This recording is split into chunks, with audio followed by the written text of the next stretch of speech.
Hello and welcome to session 36 of Primordial Harmony, a retelling of the elemental evil story in the Dungeons & Dragons multiverse. My name is Mike, the DM, and tonight I'm joined by... I'm Nix, and I'm going to play Alaria, she's a Wood Elf Ranger with her trusty sidekick, Valora. She's a femme. I am Senna, and I play Delia, the Gnome. I am Kitties, and I play the gnome bard known as...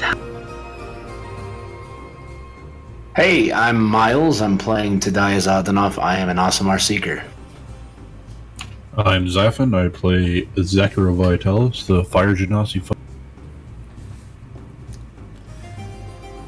Alright, when we last left the Excavators, a text message. It appears so. That is not on mute. Now it is. An arcane message has reached our travelers. Is that you, God? No, it's not God. Not yet. Oh, it's Sprint. Hi, Sprint. Kine, as exasperated as he was answering Zachriel's questions, related his story of falling in with the cult of the Crushing Wave, but eventually escaping. The question of, what will you do if they find you, came up, and he answered that he would move on again. But before our heroes could move on in the moment, Illyria had to calm down Clyde, the horse she purchased in Forstride, the poor creature, frightened to its core by the violence it witnessed. Though she was successful in calming him, it took a couple hours, and they eventually had to stop for the night on the road. The next day, after only a few hours, they arrived in Tomerer. One of the first things they saw was a posted bill advertising Lycia Candlecord, the bard that had made such a smash at Forstride. She was indeed here, performing at The Fort, Tomerer's local tavern and inn. Apparently, the entire town were her fans. Before the party could make their way to The Fort, Kine parted ways, heading to the sawmill to seek work as a logger. After a kind goodbye, the party parked their horse and cart by the tavern and entered. As it was only midday, the tavern was mostly empty, save for the barkeep, a human named Condrit, and a customer lounging at the bar. Seeking more knowledge about Lycia and the forest beyond town with regards to finding Altosi's burial place, a conversation revealed that Lycia had been bringing in many customers for Condrit. The owner of the fort was very happy that her fans were kept in their cups. From this customer, who you guys, I don't know if you've ever asked his name, who turned out to be a logger on his day off, the party learned that none of the loggers ventured further into the forest than is necessary for their work, but they did learn that in the warmer months, orcs were more active. They were also directed to the one person in town who seemed to know his way around the forest, a gnome that lives in a stone tower set apart from the rest of Tomerer. In addition, Hum impressed Condrit with her own bardic performance, spurring him to suggest a bard off, in quotes, between her and Lycia. Hum accepted gladly. After Tadias got drunk, the party got a room in the inn, being the inn of this tavern being a repurposed dwarven ruin underneath the main building. They stowed Altosi's casket and body there and made their way to the tower of Londok Bulwarker. Londok, the gnome, was a bit of a sourpuss. He knew some of the forest of Conadir, but he personally didn't want to go after some back and forth with him, eventually relenting.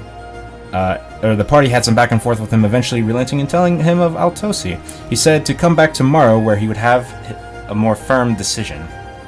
Our heroes then paid a visit to Tomerer's Wayshield Station, with Zachriel striking up a conversation with the Wayshield inside, learning a bit more about who is passing through town,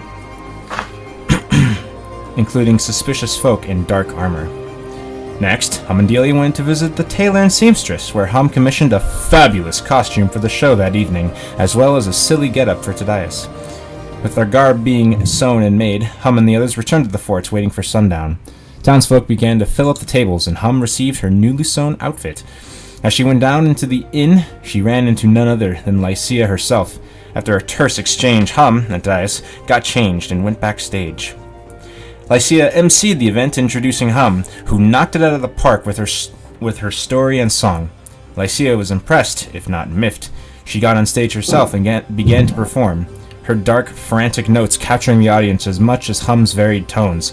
But at the end of her set, her fingers on her stringed instruments began to churn a soft flame, and before the eyes of the audience, she summoned 4 hellhounds and launched a scorching ray into the wall behind them, lighting the wooden building ablaze. In the ensuing chaos, her hounds breathed fire on the townsfolk and the party. Hum and her companions spring to action, fighting the hellhounds and helping the townsfolk evacuate. Hum attempted to take on Lycia, getting off a solid thunder wave, but Lycia was more durable than that, and after standing up and inflicting a vicious parting words, vanished via dimension door, leaving the fire in her wake. Eventually, with a fire line from the town well, the fire was put out, but there will be no repairing the fort, as it was more or less destroyed.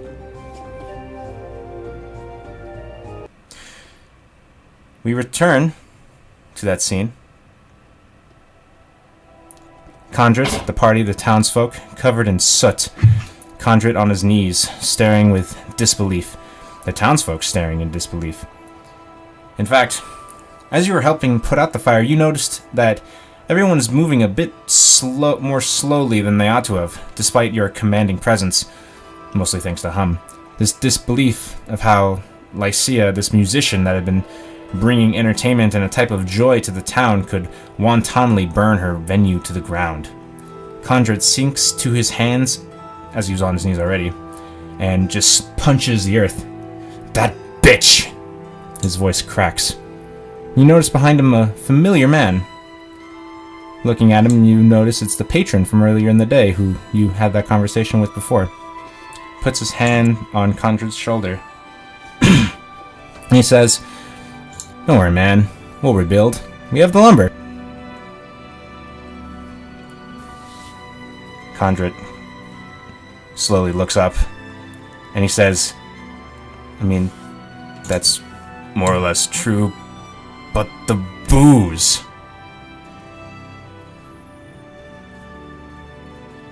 You guys are there. You can interject whenever you want. I'm just going to pull my silly hat down to my chest and kind of say a quiet little prayer for the booze. As you do that, Trent kind of looks back at the smoldering building, and I'll bring you guys to the town map. I'll also take down all the slates. Hum walks to Condra and she puts her hand on his shoulder and she says, "Don't worry, we'll avenge this." 1 second.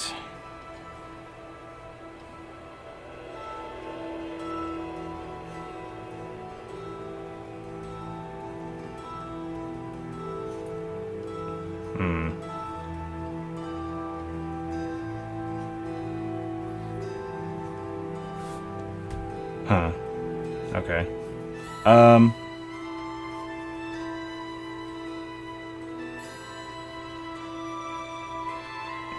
It's not capturing the right window. Okay, so he, yeah.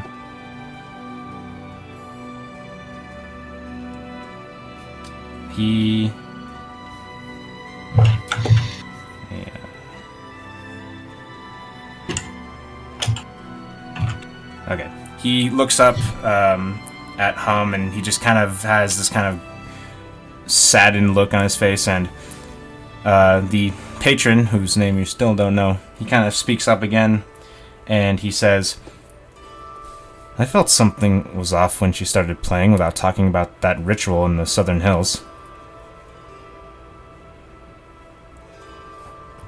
What ritual in the Southern Hills? And Hum, you remember hearing something about this from Gizo when he told you about Lycia before, but the man goes on and says, every time she performed, she'd say, and he puts his hands up and he kind of gives a jazz hands kind of thing, and he says, "The ritual of the Wicker Giant is soon. Elazar the Wise needs your help. Together we will burn away the haze of the southern hills of Conadir and bring fresh air to it. Conadir Forest will never be the same." Actually, now that I'm thinking about it, a lot of my work buddies went that way. And he sort of stares into the distance.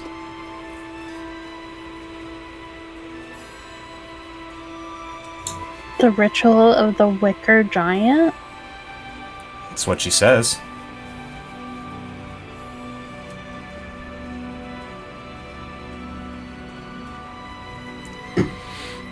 What was the next line of that after that? Something about Conadir Forest would never be the same.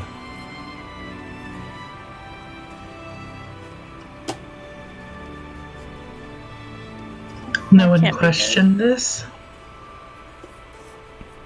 He says, well, I mean, people went up to her and asked, and then she explained whatever it was to them, and then they headed off. I didn't have much interest in it myself. I don't really care about the Southern Hills. Makes no difference to the work here.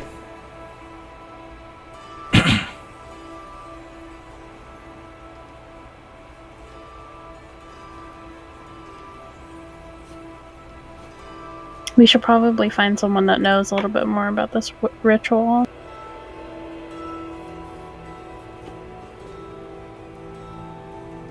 To say the least. There we go.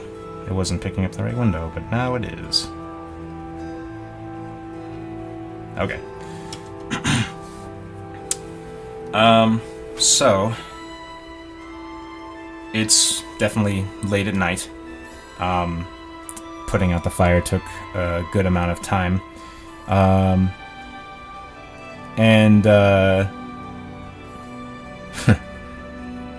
During the whole event, we didn't really go over what happened to your horse.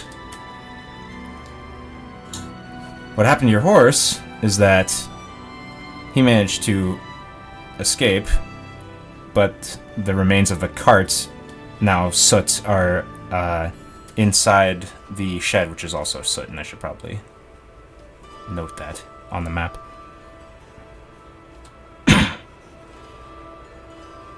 So, after the smoke starts to die down, people start to just go back to their homes. They start to filter out from the area the fort is in, and people start leaving.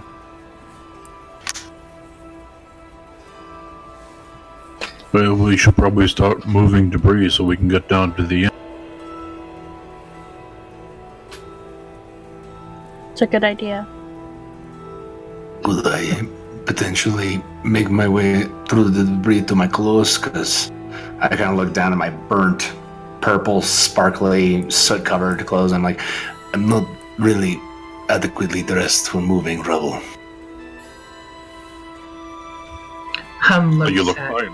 the vestiges of her clothing and says, I kind of agree. Look at what she did to my skirt, that bit. She Conjure doesn't handle defeat well, that's all this.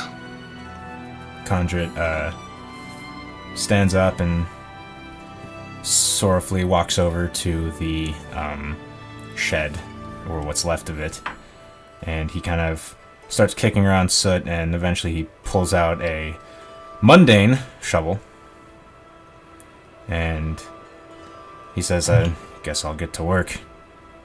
And he starts to clear away soot and debris. I'll help. How do you help? With my hands, I guess. Okay. Yeah, so this is a simple task. It takes about 30 minutes to clear away a path to the trapdoor. There's not a lot of structural integrity, but you managed to find, or there are some beams that haven't burned all the way, and eventually what happens is Condrit and the party make like a stairway up into the where the hatch door was, and some debris had gotten down there, and eventually you clear that away too, and you're left with the repurposed Dwarven ruin inn. And Condrit says, well, he is definitely welcome to keep using your rooms. I'm going to start sifting around for my coin. And he walks to where the bar would be, and he starts sifting through it.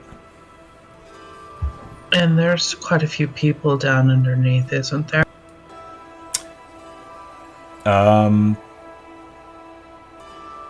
Did you say that to Condrit?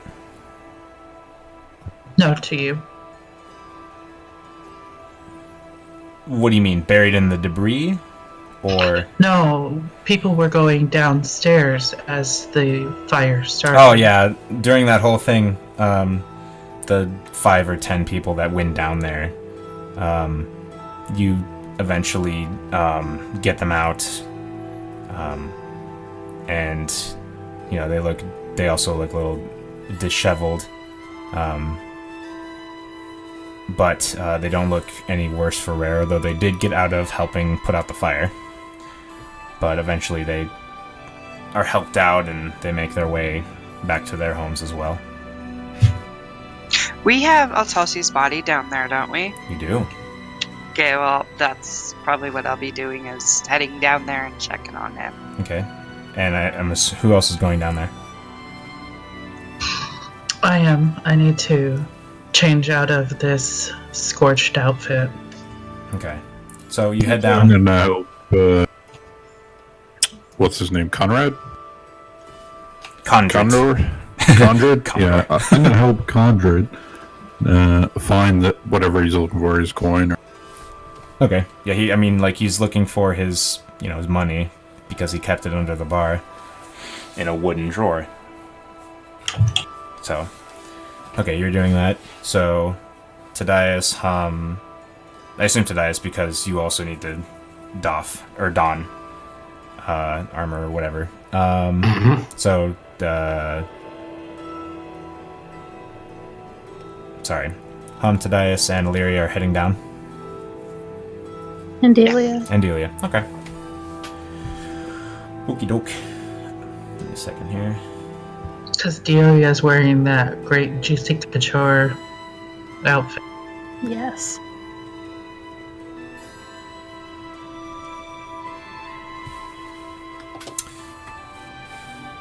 So you head down there and you walk up the small landing stairway and you make your way to your room. And you unlock the door. And it smells kind of smoky down here. There's a little bit of soot left over. Who opens the door? It's important for reasons. I think I would, because I'd want to get to the body faster. Okie dokie.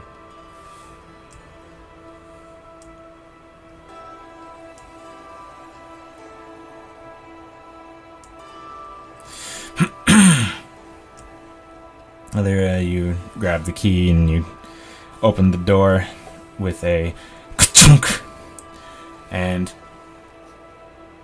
when it opens, wait, let me double check something. I won't have this happen to me again. Okay.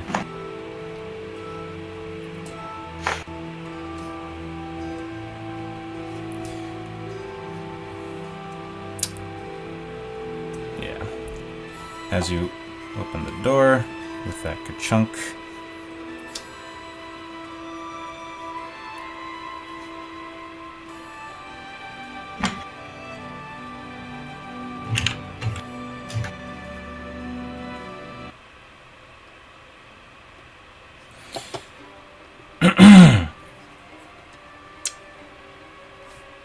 you are met with a plume of smoke that barrels into your face. Illyria, roll a DC 16 con save.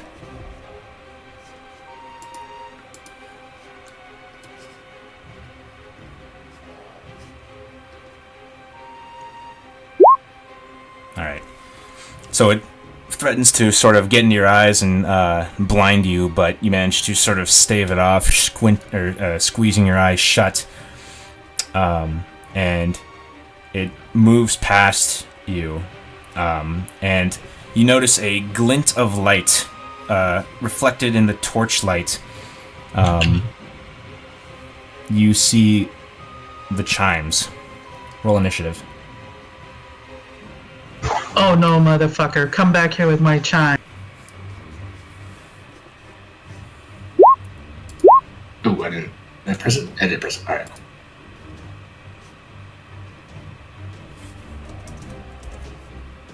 Alright.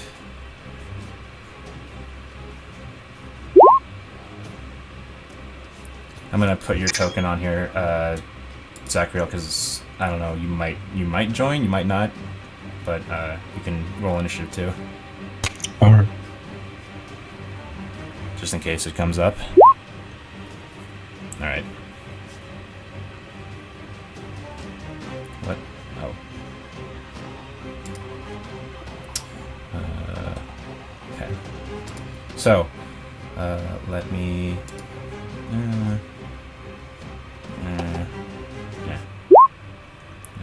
Yeah. Good roll. Excellent roll. Okay. So. I am not on there. You are not. Did you roll? I did. You must not have selected. Maybe I didn't select it. I thought I did. Go ahead and edit your number.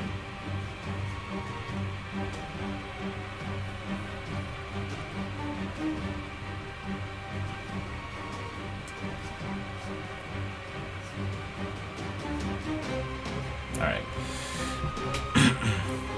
Alright.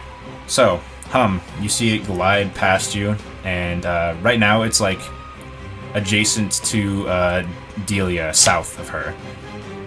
And it is your turn. What do you do? I'm gonna throw Dispel Magic. You're gonna throw Dispel Magic? Mm-hmm. Ooh. Wait, let me look that up real. Or key the macro.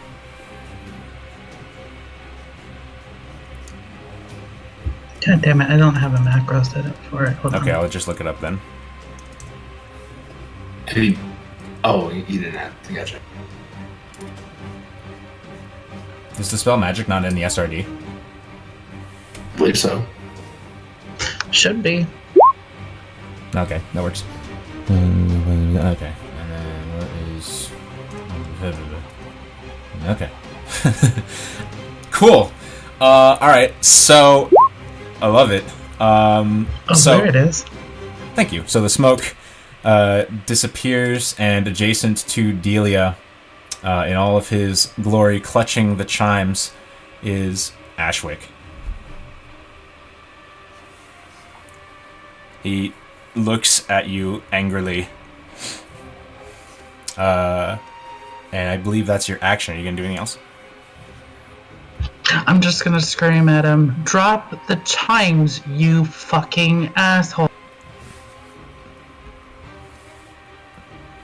He just looks at you, and you can see that he's going to try something, but you don't know exactly what. Illyria, what are you doing?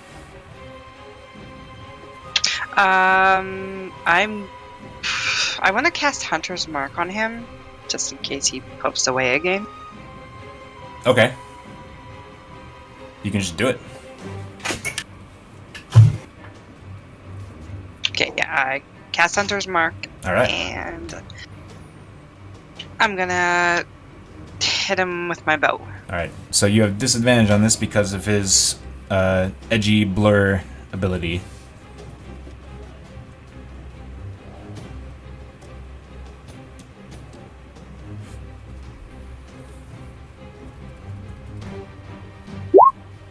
Alright, that unfortunately is a miss. As you're... Gonna try it again. Alrighty.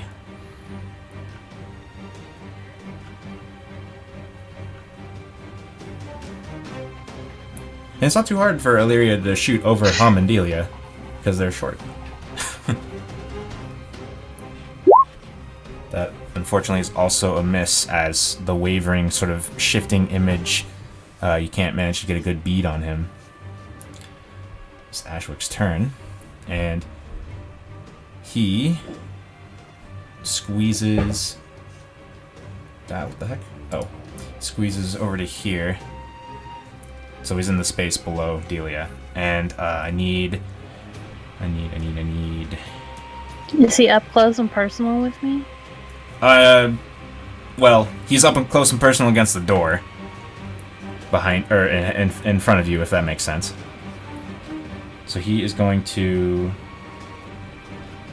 do that.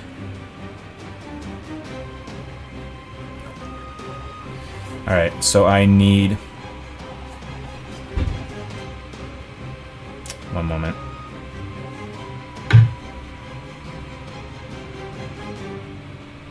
Alright, I need... Delia... Oh, my bad. I need all of you, including Valora, to make a strength saving throw. As he does the... he takes his hands and you see smoky tendrils form, and he thrusts his hands down to the ground and they sort of spread out and you feel them corporeally grab at you. DC 15. So... Tadias saves, everyone else...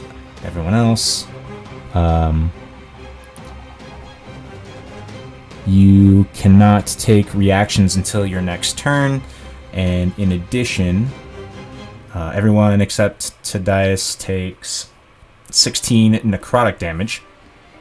Tadias, you take half of... Actually, you take half of that and half of that again. Alright. 4. And he then...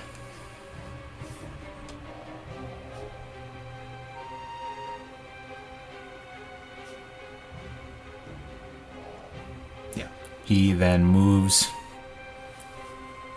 away from Delia and Hum. And he moves... How far does he move? Yeah. So he sort of floats off the ground.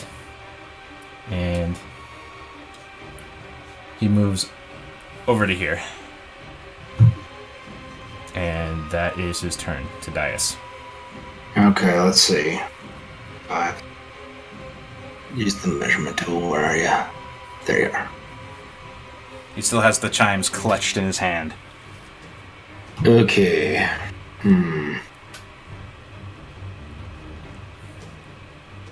Don't want to die. But at 5 HP, it's looking not good. Alright, 5. Move, Valor. There you go, good kitty. 15, 20. 5, 30. And I'm gonna throw some stuff at him, I guess. Okay. Let's go to Res here for the first one. Oh, it's with disadvantage, right? Yes. So that would be a miss. Actually, I can improvise. I haven't used any of those. Alright. So I'll do one more. Alright, so you hit one. That is... decent hit. Alright. Second attack will be a hand axe. And I think that'll miss. That misses. And then... I don't know if I have anything that's going to help me right here. I will bonus action, dash, and I will get over here to try to block off this area. Okie dokie. Delia. Okay, I'm moving over here. Alright. And I'm gonna cast Thunder Wave. Yeah. Con save from him. He fails. Alright, so he's 5 feet above the air. Well, so that's not going to really do any fall damage, but he's going to slam against the wall, fall down prone. Good. And he takes thunder damage. I'm gonna tap my staff on the ground and do Blade War. So you notice that even though he took the brunt of the thunder wave, the thunder kind of spreads throughout his form and doesn't seem to have affected him as much as the fall did. That's me telling you he's resistant. Is there anything else you want to do? Nope. Alright. So this would call on Zachriel, but he is currently helping right now. You know, perhaps next time you build your tavern out of stone. Wouldn't Zachriel hear the thunder wave? He would. So Zachriel, yeah. You hear a boom coming from underneath the, or coming from the way down into the inn portion. I mean, I wonder if they're just clearing things out down there. Suppose I should go check. I don't know, like, this building was just burned down. Like, Follow your heart. whatever. Follow your heart. I will go investigate just to be sure. Condrit shrugs and kind of waves like, go ahead. So the amount of movement it would take, you would sort of get to like the top of the stairs. So let me bring you there. Okay. So you're at like the top of the stairs here. So what Zachriel sees, he smells soot, but he's already sort of aware of that. He smells burning meat kind of smell.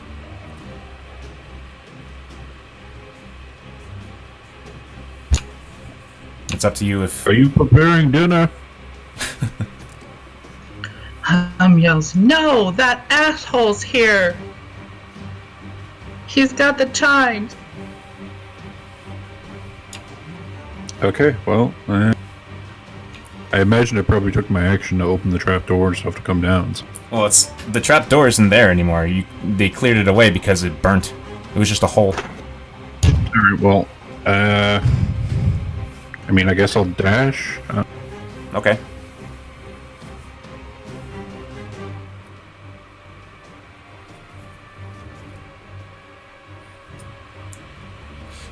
Alright, that's it for me. Alright, so peeking around, you can see Ashwick scrambling on the ground. Hum, it's your turn. Hum's gonna run over as far as she can go, and she's got her dagger with her. That's it. So she is going to throw her dagger at him. Alright. It's disadvantage. Damn it, I forgot. That is a hit. She's also going to use her psychic blades. Alright. Get him. Get him. Alright, so... we'll check. And she screams, "Give me back the chime!" That much. Okay. Alright. Illyria, it's your turn. How is Ashwick? Is he like on his back or his front? Like, can we see the chimes? Yeah, you can see, like, he's got him in his hand. Like, he's got one of the ends of it in his hand, and the other was, like, dangling around. Okay, I'm going to send Valora down and over Okay. to go and fetch Alright. the chimes. Roll Take it from him. roll athletics or dex, whichever she's better at. And this will be a contest.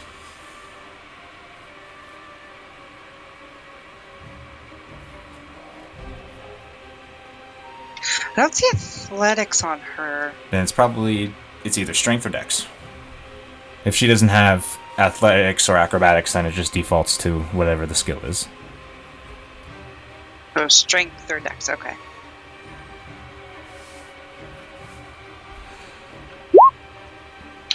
That's unfortunate. So, Ashwick sees this coming and he kind of like ducks away just as Valora tries to snap at his hand to pull away the chimes.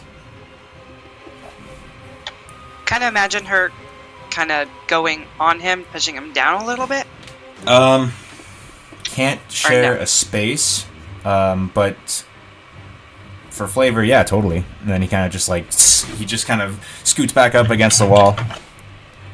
And you can, as you're watching this happen, you can see his, he looks at Hum with this contempt. And you can see his body starting to transform more into that smoky, that smoke wisp, more incorporeal than corporeal. Is there anything else you're going to do, Illyria? Can I command her again to try again? No. Well, no. In the rules, you can't substitute your attacks like that. That's another feature that comes online later. So no. But I can maybe take a shot. Totally. So Okay, just so you can know, I- he's not within your line of sight though, because of he's underneath. The angle's wrong, basically. From where you are, the angle's wrong. You're not within line of sight. Okay, I'll move here. Okay.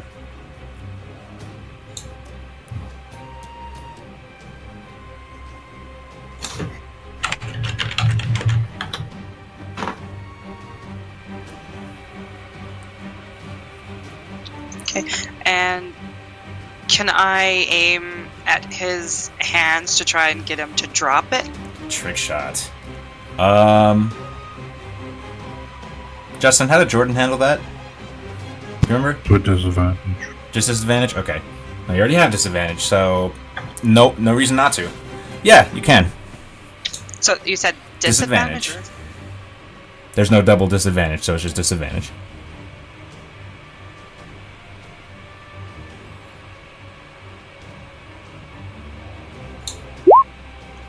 Okay. Yeah. So, the arrow flies through the air, and it catches. So he's got it like sort of in his hands, like, you know, kind of like nunchucks, kind of, and it catches a part. The arrow tip catches part of the chain, and it just zips out of his hand.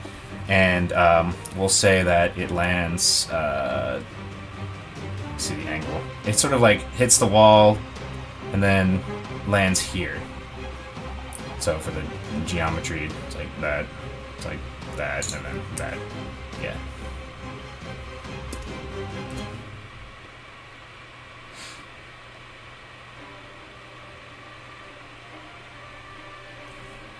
Okay, and I guess I'm done.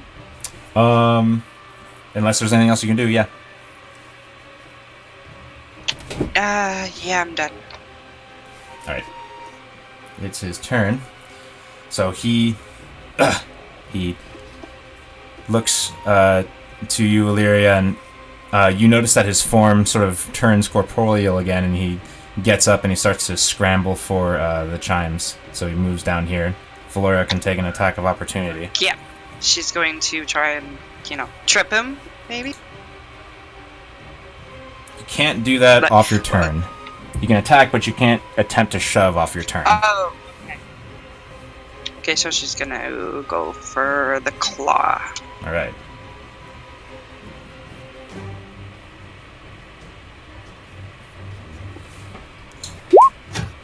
That's a hit. Disadvantage, actually. So you're just gonna roll again then. Mm-hmm. That misses, unfortunately. So he scoops up the chimes, and he turns into smoke. And he starts to... oh no, did I delete it? Why did I delete it? Well, he turns to smoke, and he starts to wisp toward Tadias with the chimes. And you notice that he picks up the chimes, and when he turns to smoke, the chimes don't turn with him. They're still present in the air, and it's as if he's holding them with his smoke form. And the smoke passes right around and through you, basically, Tadias. And the chimes start to follow with it. Do How I get to yells that make an to attack as he's running? Does he get to move that far since he got up from prone? Well, his speed right now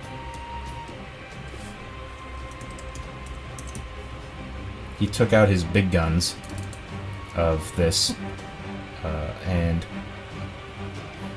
his speed. What? Oh, his speed is 300 feet. Oh my god. So he is zipping fast. What do you want to do, Tobias? I want to attack the chimes. I want to try to knock them down. Yeah, I'll let you do that. So is that still disadvantage because there's smoke around them? Well, you're going for the chimes, which aren't him. So, no, but it's going to be... I think it needs to be a contest. Alright, that works. Do you want, like, Strength or athletics dex? to pull away? Well, definitely strength. Alright. Okay. Nice roll. You snatch them, and, like, the smoke kind of, like... You feel the pressure on your hand as the smoke kind of goes around it, and you snatch them, and the smoke continues. And it's your turn. I'm just gonna roll over to here, hand them off to Hum. And ready an attack for the door in case he comes back. Okay. That'll be my turn. Delia.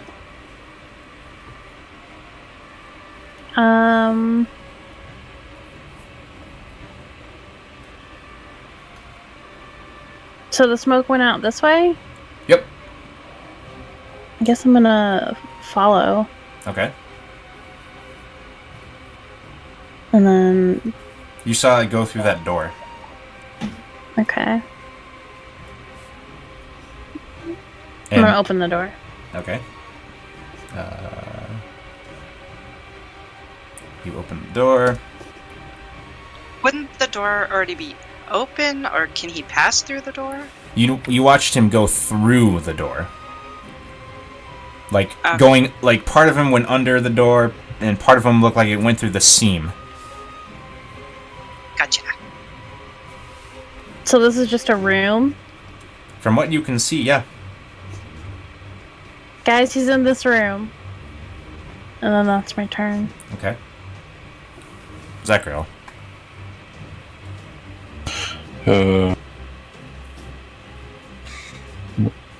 What's going on down here? Where is it? You went in that door over there where Delia. Did you use fire on him?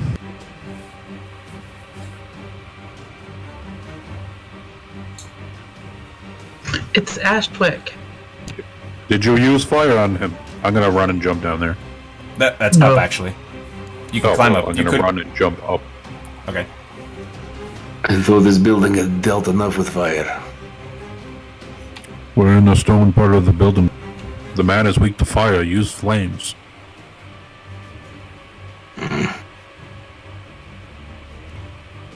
Alright, well, I'm just going to...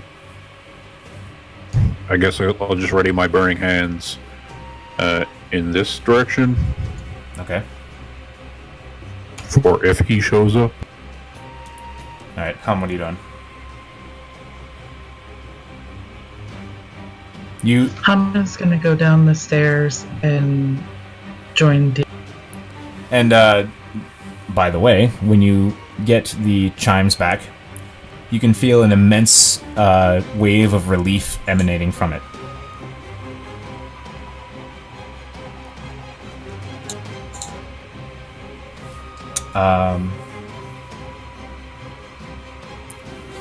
Illyria, I need to read something.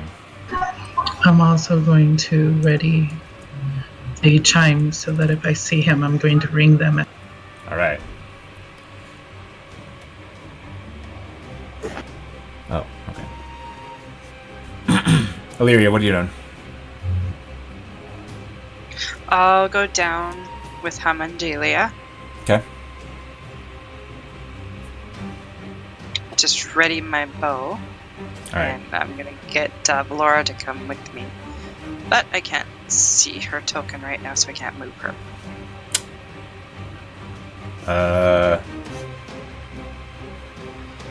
There we go. Oh.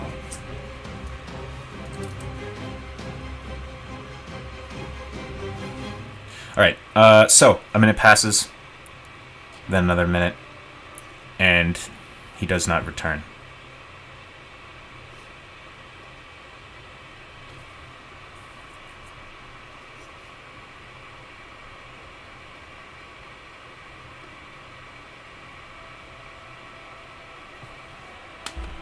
Do you think it's safe to go in?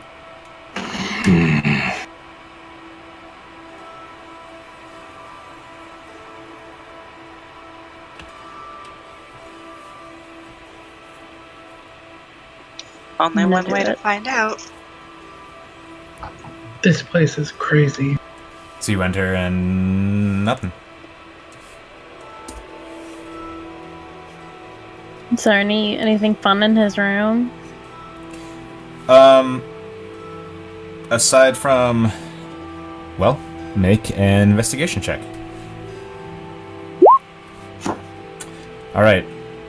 Looking around and, looking around the walls and the floor and sort of the bed, and as you're sort of looking for any weirdness, you find over here Whoa. a seam in the wall.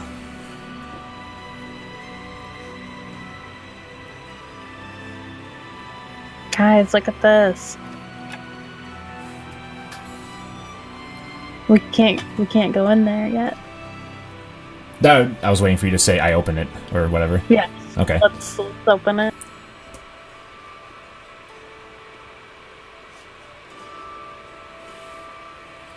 And you find a Hey, Mike. what's up?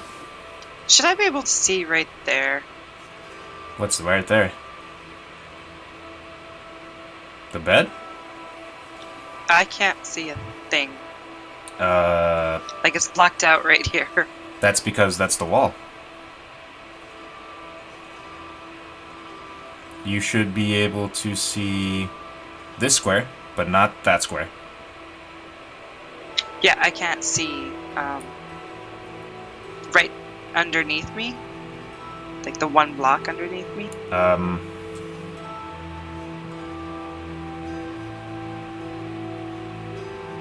How does this keep happening?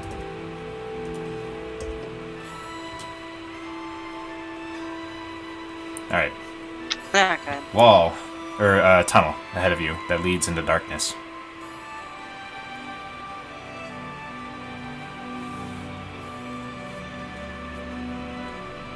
You can Well, feel let's, you can feel a slight breeze coming from it too.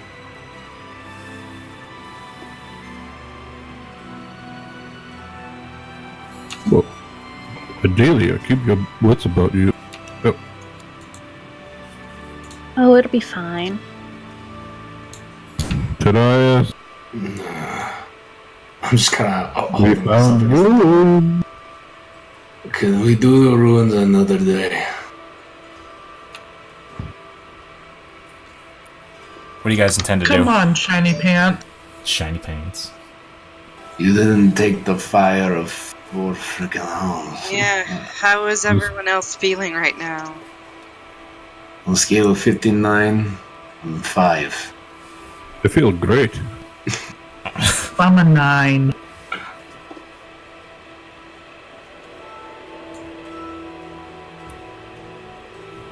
I take a seat on these rocks right here. Ugh. I'm gonna cast mage armor on Tobias. Amazing. It doesn't do anything. I'm wearing armor.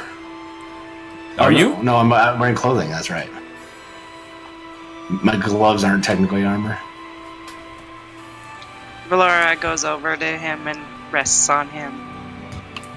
You know, the last time I encountered that creature, and I told Valeria here to alert the rest of you that it's weak to fire in some way, shape, or form. It slows down. It can't move as quick.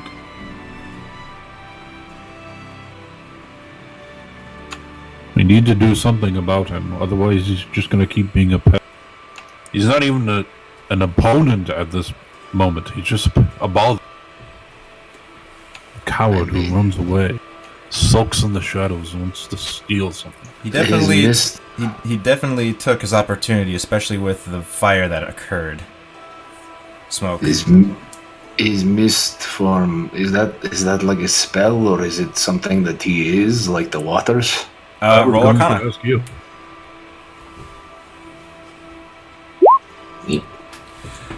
Hey, Mike. Let me resolve this real quick. So, Tadias, watching him sort of transform into that smoky form that went past you,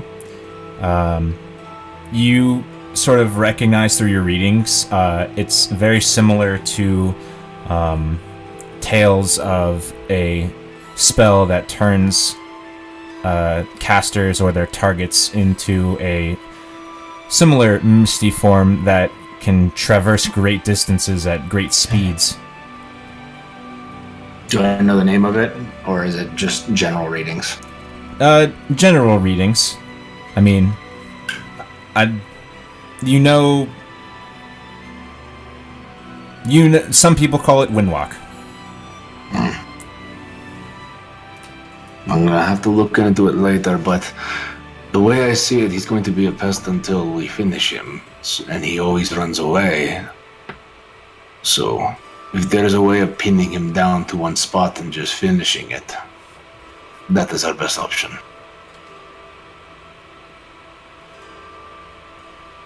Not now, obviously, as I look at my wounds, but sometime later. Let's finish him.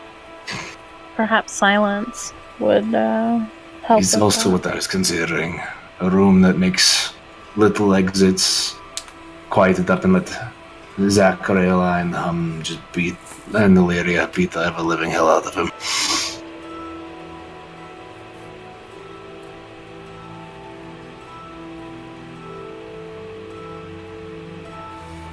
You have any Okay. fireballs left? Sure don't. Should we leave it for tonight? He's probably long gone by now anyway. He was fast. He's a coward. Hum tucks the chimes in her bra. I guess this is where these stay from now on. So, what are you guys doing? What time is it? It's late.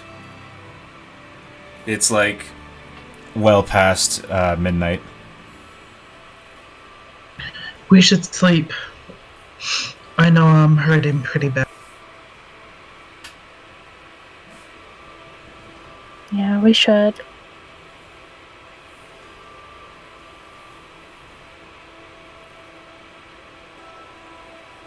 Alright, well, do you want to sleep in the rooms, or do you want to pull the beds up and have watches, just in case your friend comes? I was thinking maybe we could take the way shields up on their offers for bunks. We've also got Tiny Hut.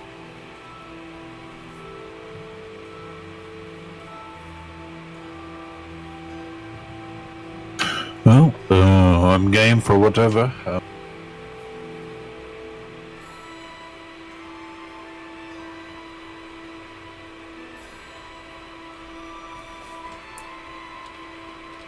So what are you guys doing? What are your characters doing? I'm gonna go get to my bag and get my clothing on. I feel naked, and then I'm gonna go to sleep. Probably on top of my burnt clothing. Hum is feeling the same way. She's headed back towards her stuff. When you get there, you see your room is actually in perfect order. Nothing. Delia's gonna stick close to Hum.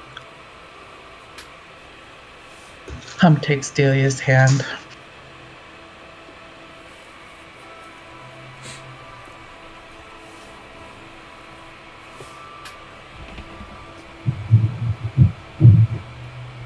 Alright. Oh, Valora's aura is different. Interesting. Yeah, that's what I was gonna ask you. Like, why was it green and then I changed it to blue? Trying to, I don't know. It can be whatever color you want. All right. So I guess you guys are gonna stay in the room. I will tiny hut around the room, just so we know that he's not going to come back. Okay. I agree with this. Kind of move the beds around and yeah. All right. Big old cuddle puddle. Yes, please. Cuddle puddle. Puddle. Jesus. Okay. So the night passes without incidents, but Zachriel, you have another dream.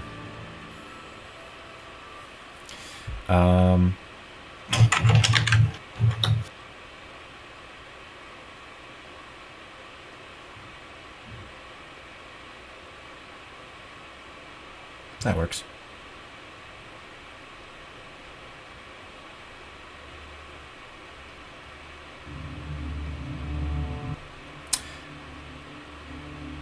Zachriel,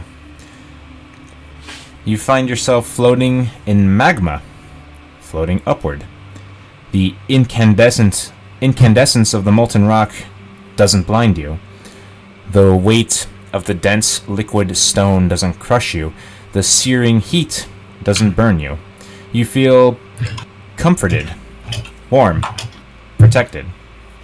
Your mind drawn to the memory of Sahara's birth and how you held her tiny infant form in your hands.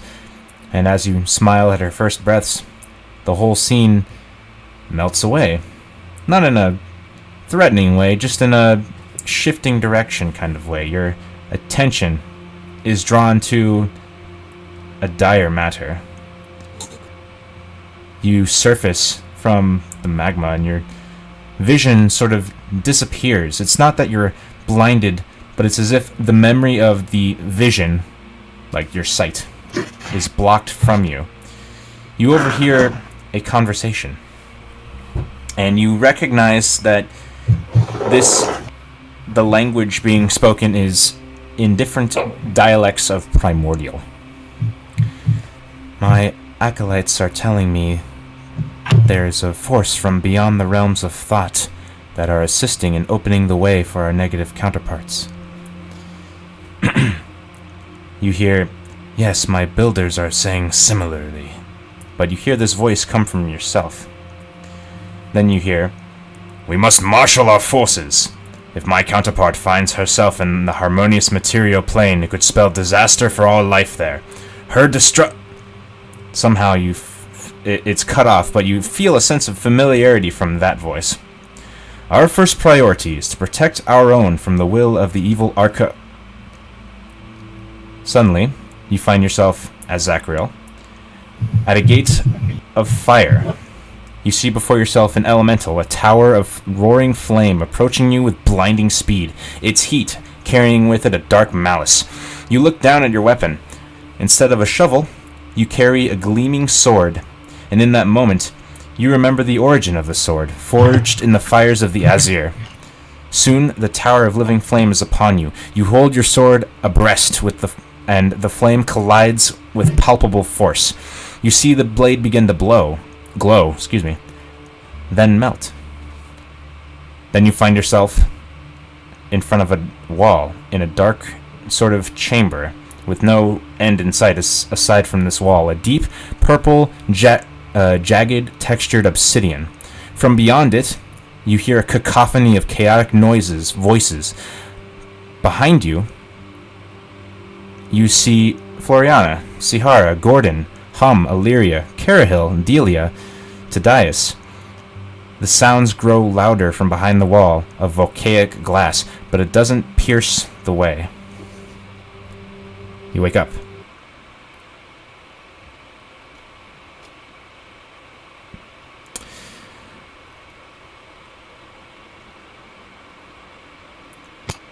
I look down at the shovel.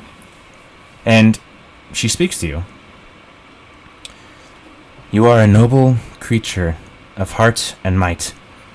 I grant you all the power that I can, and if I could, the memory of what I was, but what I showed you in your rest is all that I can. Something is blocking it, or it is simply an unrecognizable mixture. I am sorry.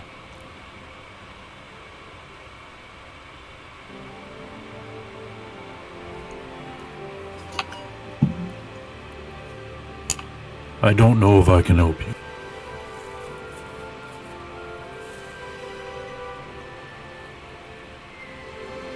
That is unfortunate, but I cannot make you.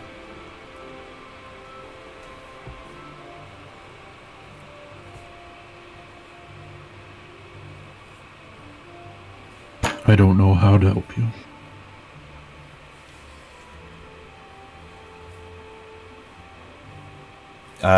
Instead of verbal telepathic words, you sense a sort of calming emotion from the shovel. A sort of don't worry yourself too much about it. By the way, go ahead and resolve a long rest, everyone. Woo! I'm alive.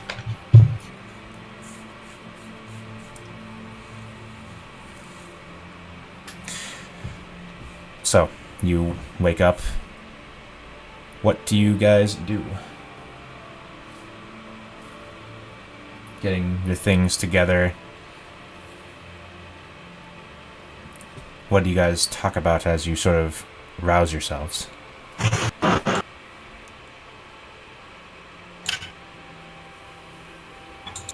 Well, the first thing we need to do is to take care of Altosi. That is a priority, yes. Absolutely. Let's go see Grumpy Stones. Londoc. And you really think he's going to accompany us? Let us hope so. I think we have him. Alright. So you guys go up the stairs and out into town. Give me a moment.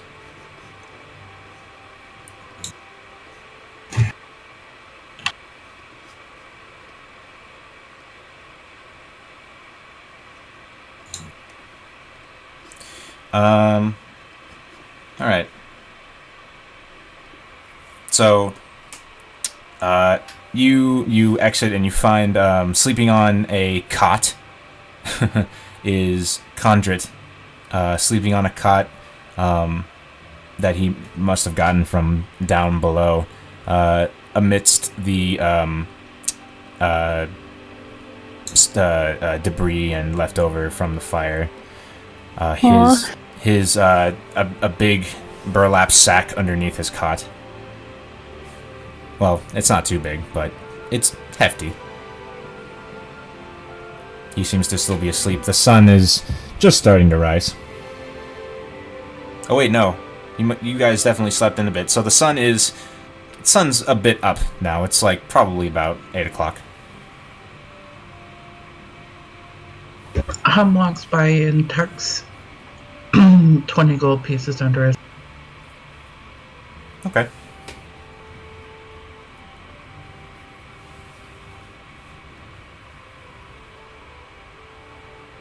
So, you guys walk over to Londoc's tower, I take it?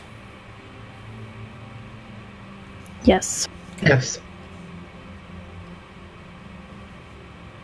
You know, Tadias, perhaps you should get Katie over here to investigate the ruins underneath that inn. I imagine that the research team could take it among themselves to excavate that area, and then the man could just reopen the tavern in the stone. Would it be safe for them to go down there alone, though? I mean, there's way shields for hire across the entire country, so... I'd like to see exactly what is happening around these parts before I pass a hint around. If you know there is any activity with these cults. It could be everywhere, it could be anywhere, so I'm not going to send her somewhere I know she's going to be unsafe. But then again, Fourth Stride doesn't seem so safe nowadays either. Seems like nowhere is. Until we show up. Well, we can take a look later. Maybe we can check out the ruins before we head back. But let's worry about what we have to worry about now. You're not wrong. Let's take it out till see. Fostrad doesn't seem as safe as it used to be.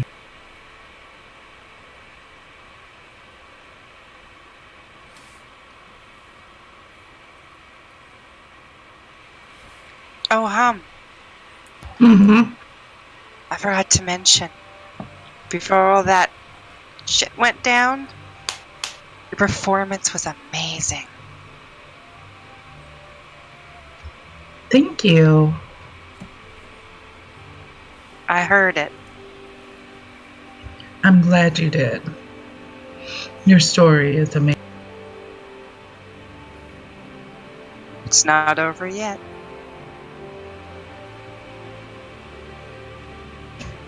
True enough. You'll make a song about all of us. I have a few under my belt. Well, I told him there was a world famous bard, and you surely showed us. Hum's cheeks turn pink and she gets a big smile on her face.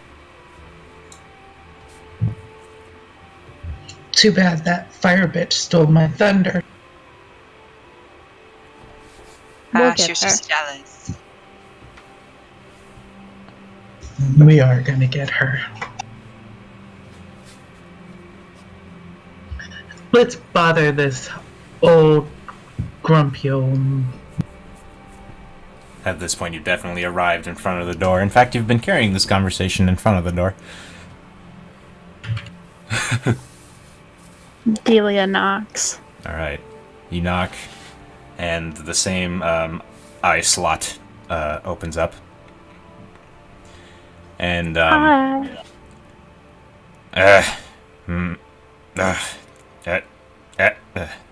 come in.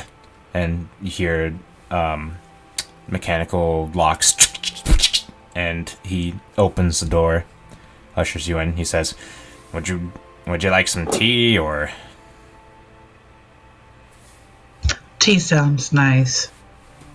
He says, alright, I'll put on a pot. Make yourself at home. He seems to be a lot more hospitable as he walks to a wood stove and has a little kettle, and he starts making a pot of tea. Now, is the furniture gnome-sized? So, like, It's gnome-sized, yeah. I So stand. Tadias and Zachariel sit on the furniture. It looks like, when a dad sits in a little girl's chair and does a tea. Yeah. Or I like don't an risk it. elf. I remain standing. I'll just kneel down on the floor. So he's brewing the tea, and he looks back, and he looks back, he looks at the party, then he looks at the teapot.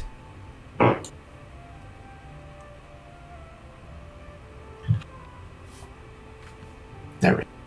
Okay, Did that's you it. sleep well last night?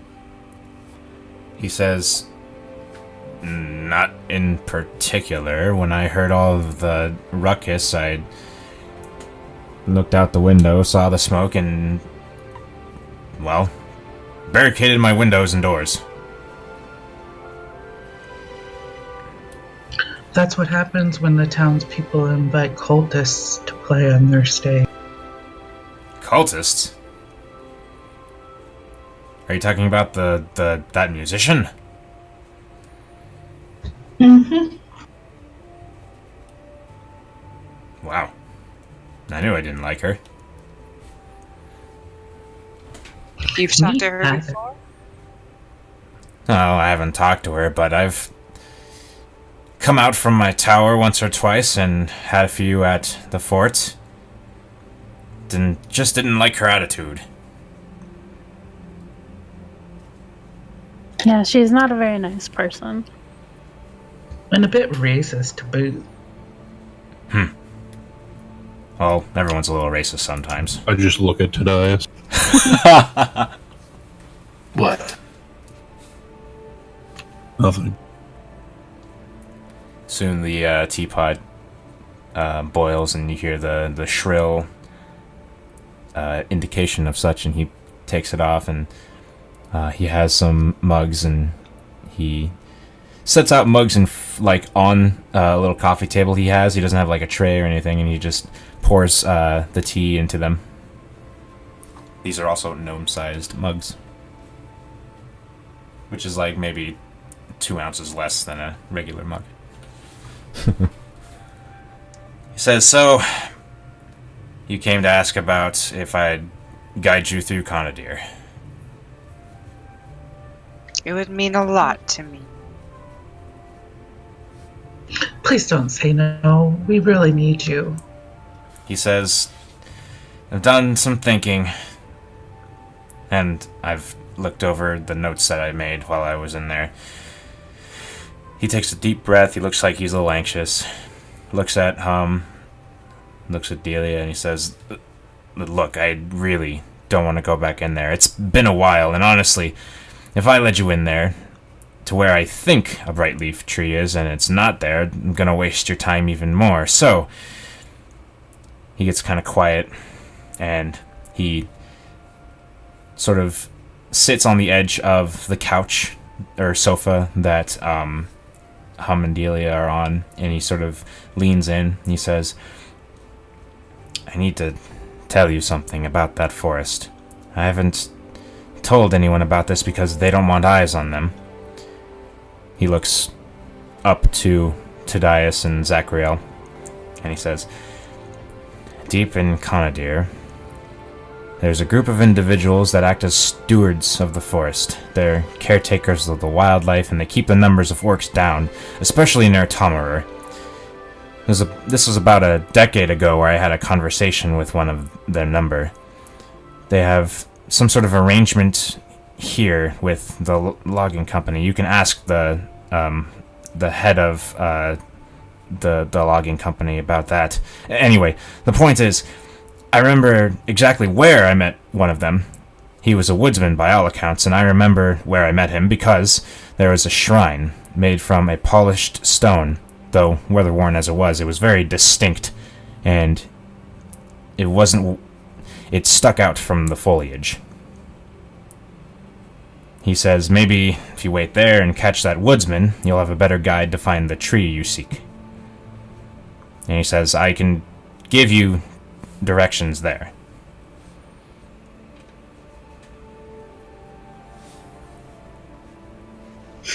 That would I be look to Delia. wonderful. Okay.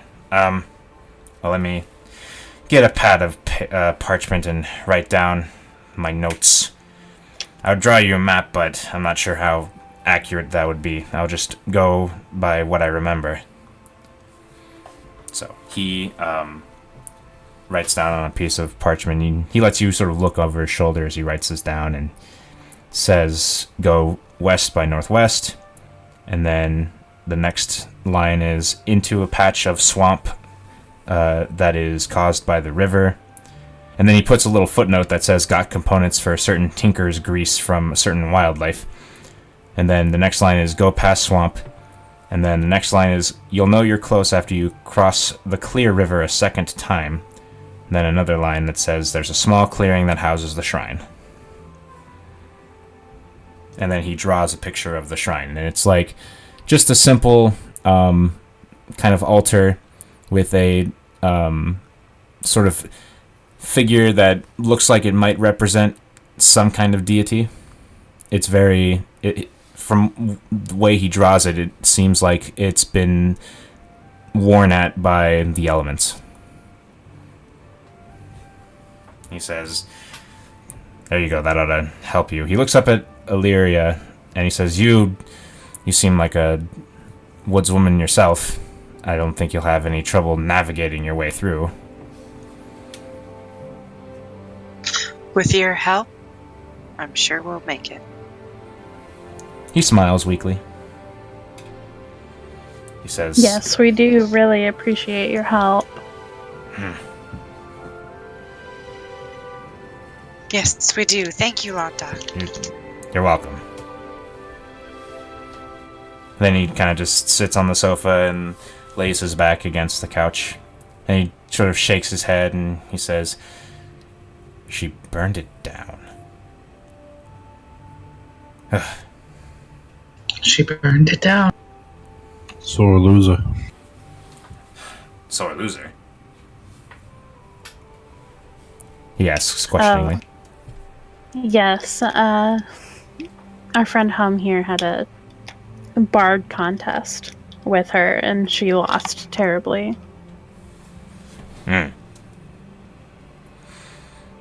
Sore loser indeed.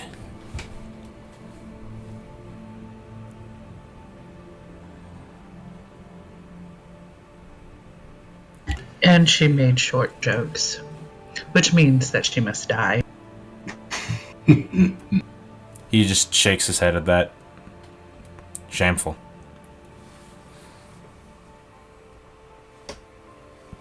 Are you sure you wouldn't enjoy having some company for a while? Maybe taking a walk through the forest? He says, no. The last time I was in the swamp, I had a run-in with some of the local fauna.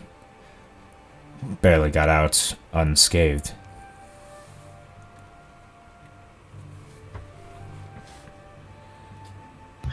You would have wonderful protection. We're pretty good. Shakes his head. Nah, I would end up slowing you down.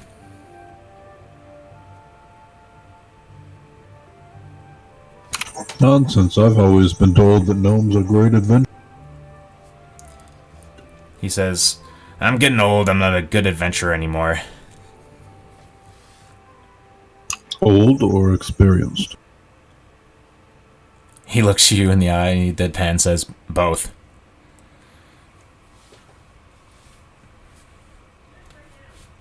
It's too bad. We have a need for both. Well, let's not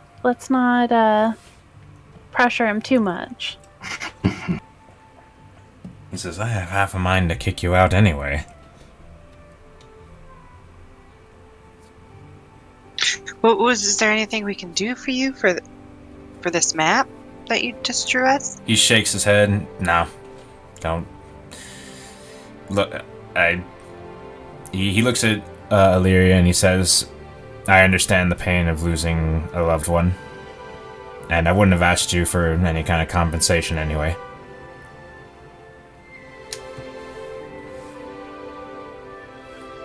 Are you sure? Anything?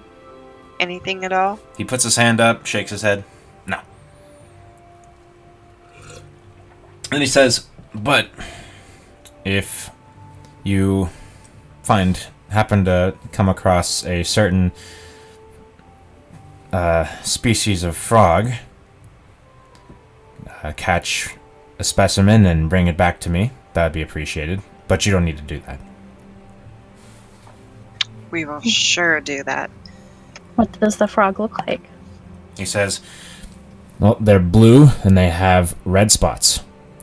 The gelatin in their, the gelatin they produce, well, it's not gelatin, it's more of a slime, but it acts as a gelatin. I use it in grease for lubricating my small metal tinker toys. Oh, so that's the little note that was on your map. Yeah, I kind of added it just out of habit. I notate things when I write notes, when they're pertinent.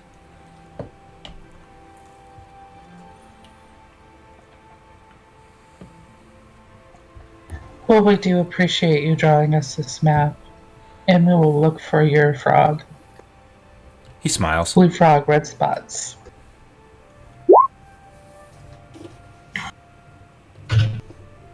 That was in my mind too. That must have been subconscious for me. Well, we should get on getting on. Alright. And we will, players and DM, take 5. 5. We will get on getting on in 5. In 5 minutes. We'll be right Keep back. on keeping on. Okay.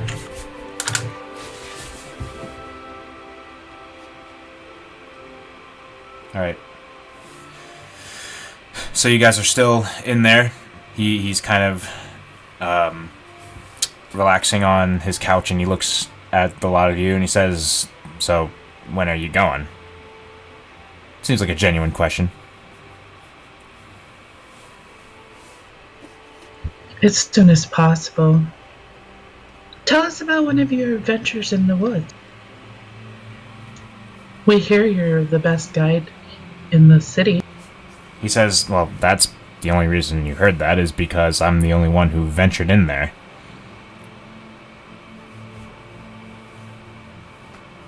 He says, "But, well, aside from that scrape in the swamp, I was traveling with some of my old buddies." He kind of gets a sour look on his face. Most of them are gone now, but it was myself and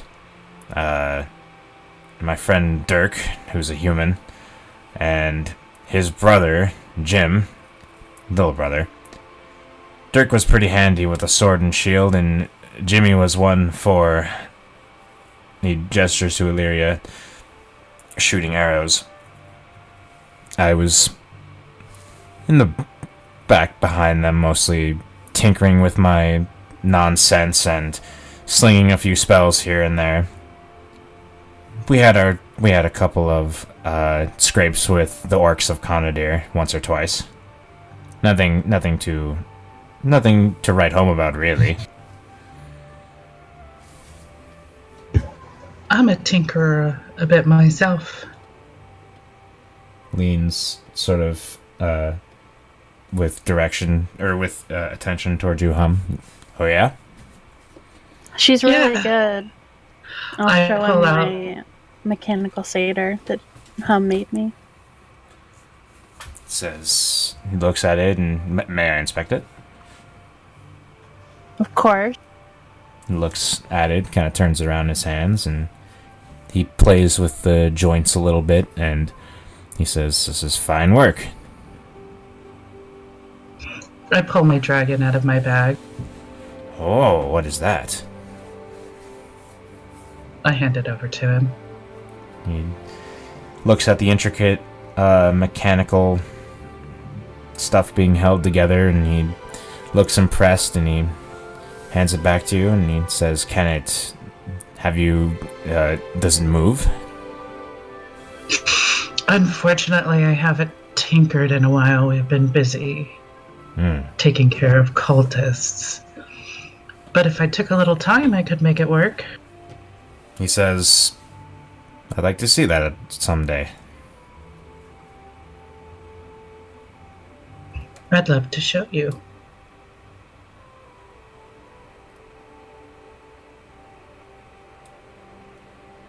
Hum finishes her tea.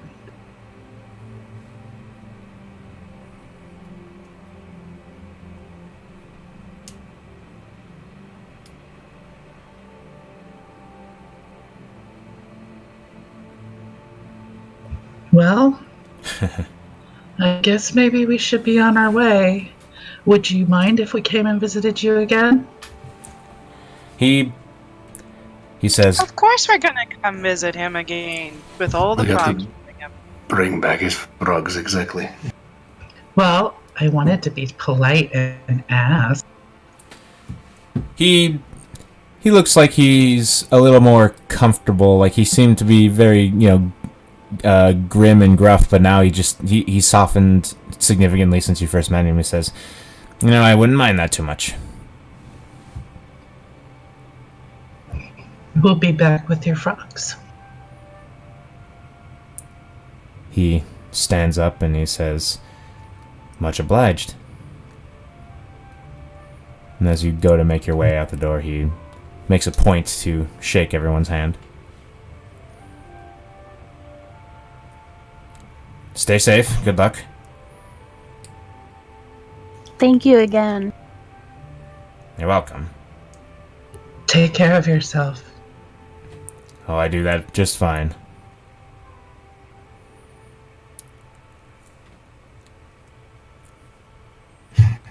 And he slowly shuts the door behind you and gently locks it. And you're outside of his tower. What do you do?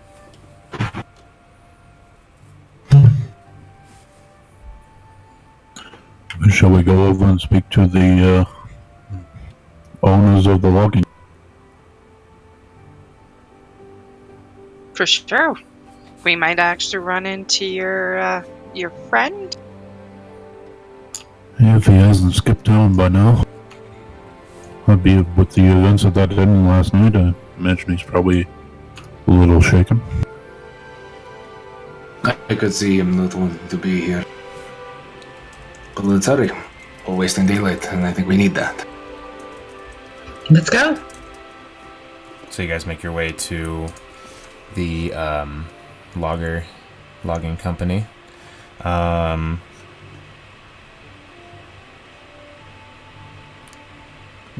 We obviously took that map with us, right? I'm certain. I imagine Delia took it. She was very interested. It might be better for Illyria to have it. She's a little more familiar with woods than I am.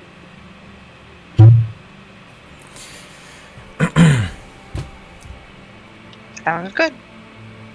So you guys make your way to the sawmill, and as you approach, you hear the sounds of, saws, or wood being sawed.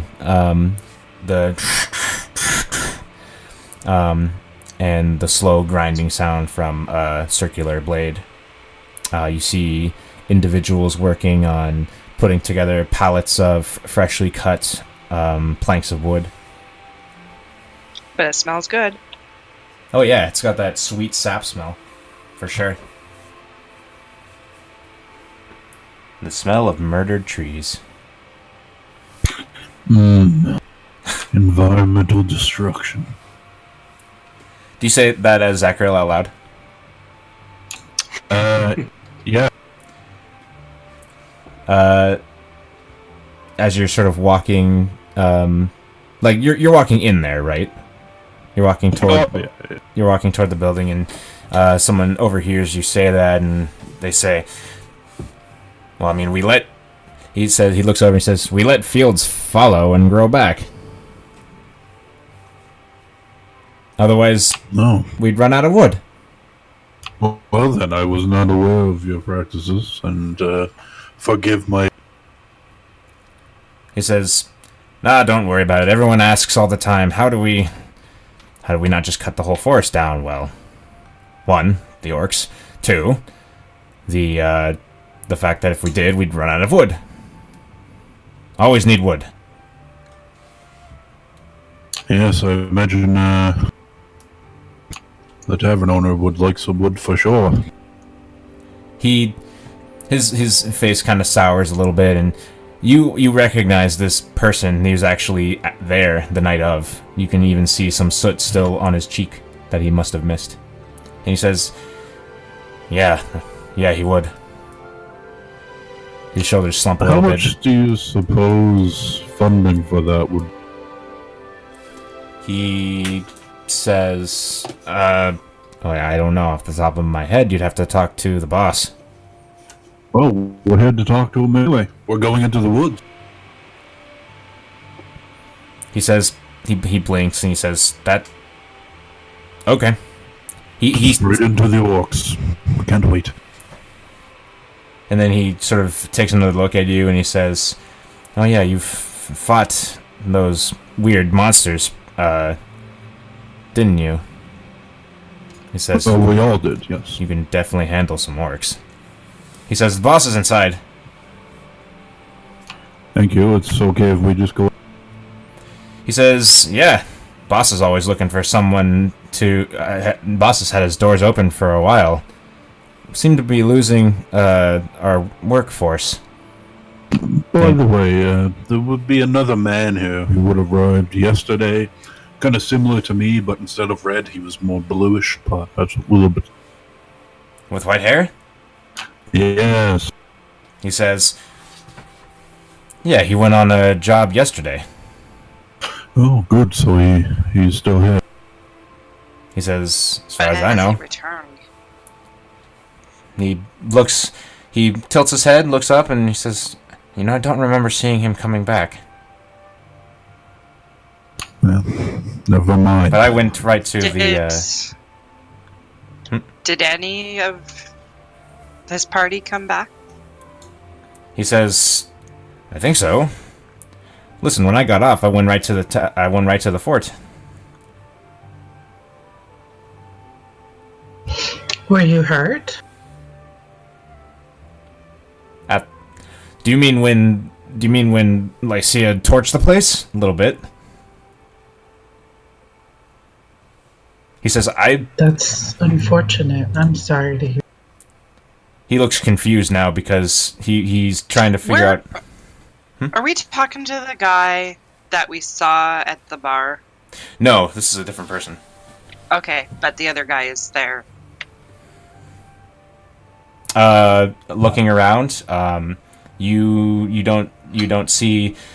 We need to give this guy a name, even though you didn't ask for it. Because I thought you said we... Hey, what was your name? See him. Hold on. What did you say, Nix? Okay. The guy that we saw at the inn tavern, Yeah. he's here, but we're not talking to him, right? You don't see him here. I thought you said he's like in the distance that we could see. We noticed him. Did I? No, I think someone's confused because you said that I recognize this person that overheard me say, destruction of nature. Oh, yeah, he was one of the people that were there when the place was torched, but he is not the same guy. We're gonna give him a name. Oh, okay. But he was there when the fire. Okay. Okay, Gotcha. the name of the guy, the name of the guy is Trent. This is not Trent, who you're talking to right now, but the patron that you were talking to before, who was having his day off, his name's Trent. We'll just stick with that. We'll pretend you asked his name. Okay. So, he says he says, I work in the saw yard. And just as he says that, he finishes sawing a big piece and it just poof onto the ground. I don't usually go out on cutting.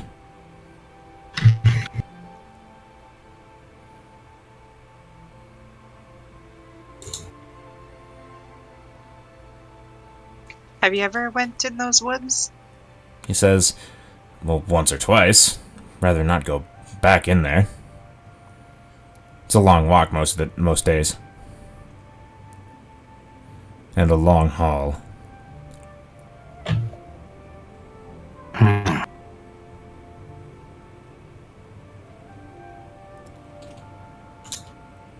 So do we see the boss man from here?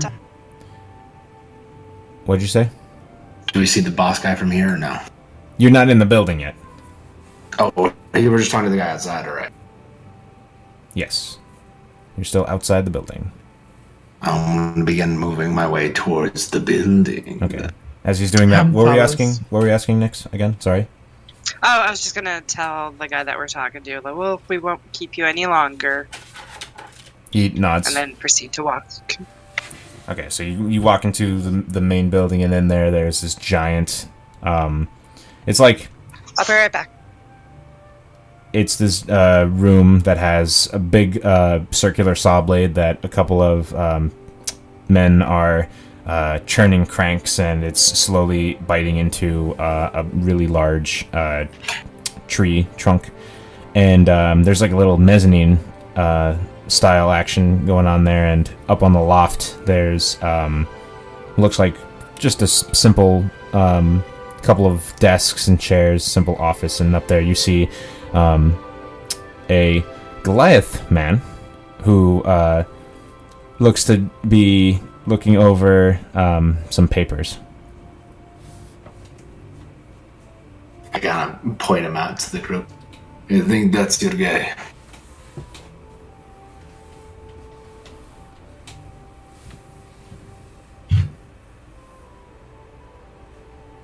Well, we should probably talk to him. I mean, you are the talker. I'm just kind of.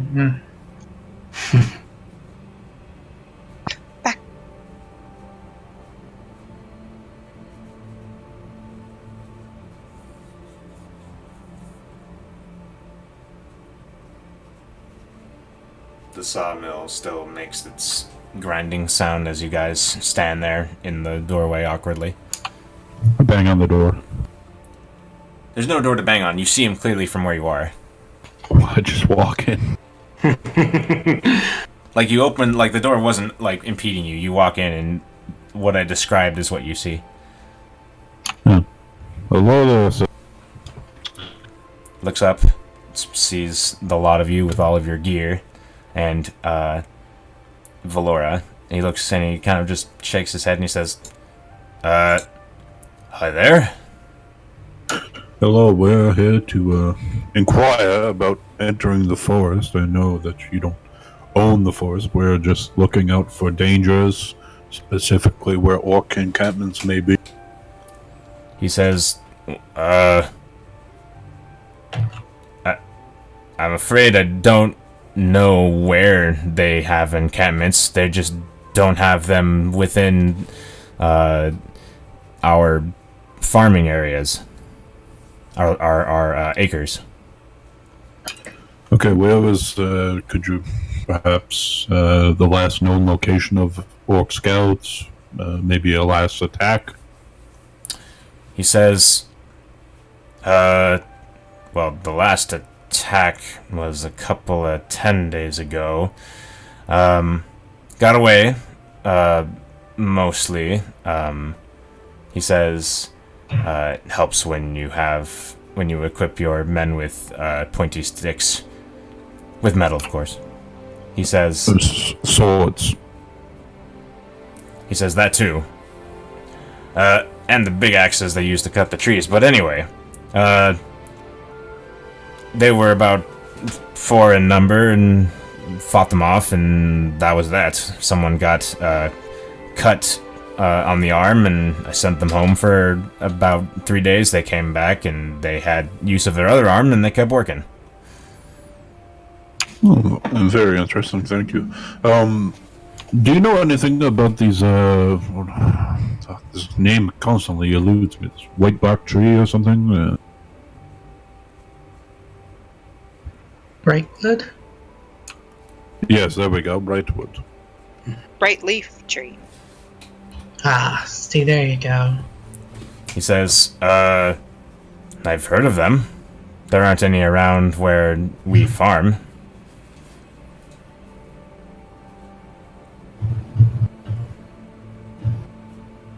Suppose someone was looking for one. What direction might they?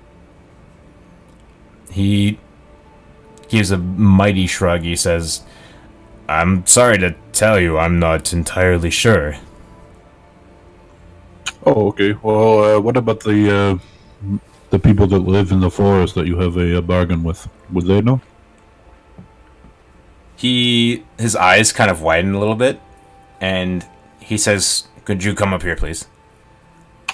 Yeah, alright, I will. As you guys walk up the stairs, it creaks beneath your feet, and you walk across the wood floor of this loft, and you approach him, and he says, listen, they don't like their presence known too much, and How do you know about them? Well, so for the protection of my informants, I, as a brown knight within the Way Shields, know many things of this land. Well, Rest assured that I and my companions here will not be running around the land screaming that there's men living in the forest fighting.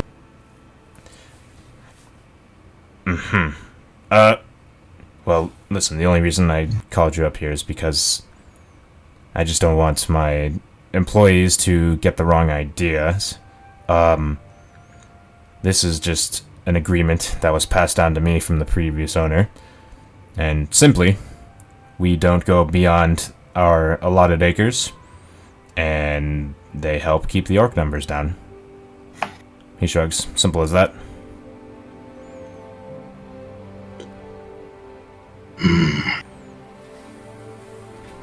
Do you know anything about the ritual of the Wicker Giant? He says, oh, that thing that Lycia talks about every night? She performed? Yeah. Well, he says, I know I heard some of my employees talking about it emphatically. You know, now that you mention it, whenever there's sort of a wave of my labor force talking about it, some of them end up leaving town. Do you know where they go? Well, I imagine to the hills south of Conadir.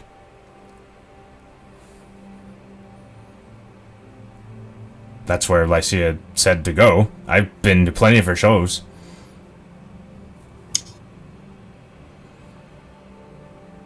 I see.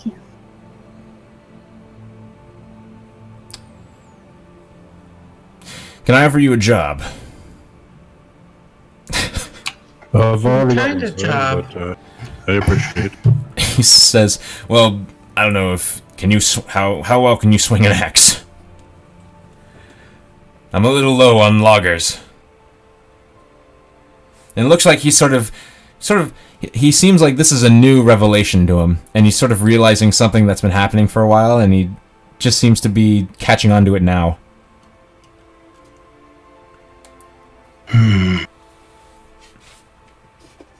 No, I wasn't interested in getting into lumber right now. Alright. Just thought I'd ask.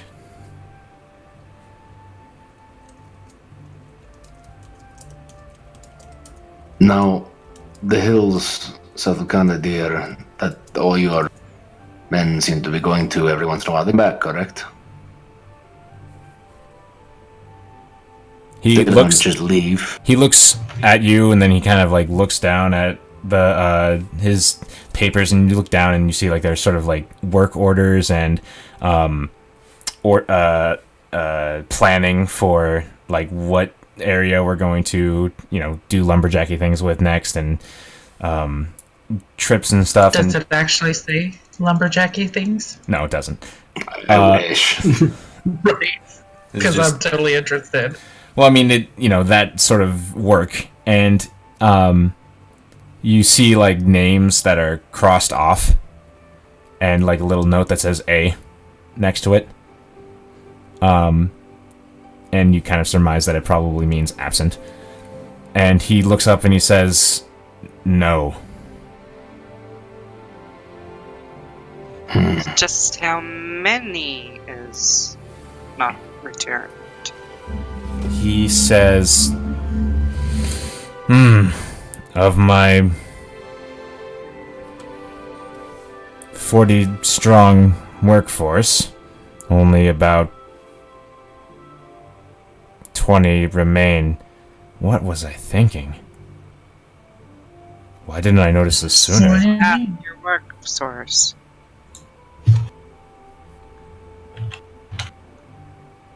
I'm sorry, I missed what Nick said. Half your work source is gone.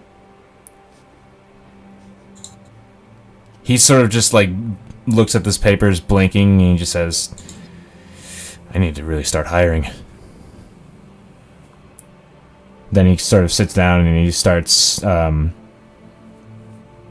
He pulls out like a stack of papers and he says, "Did you need anything else?"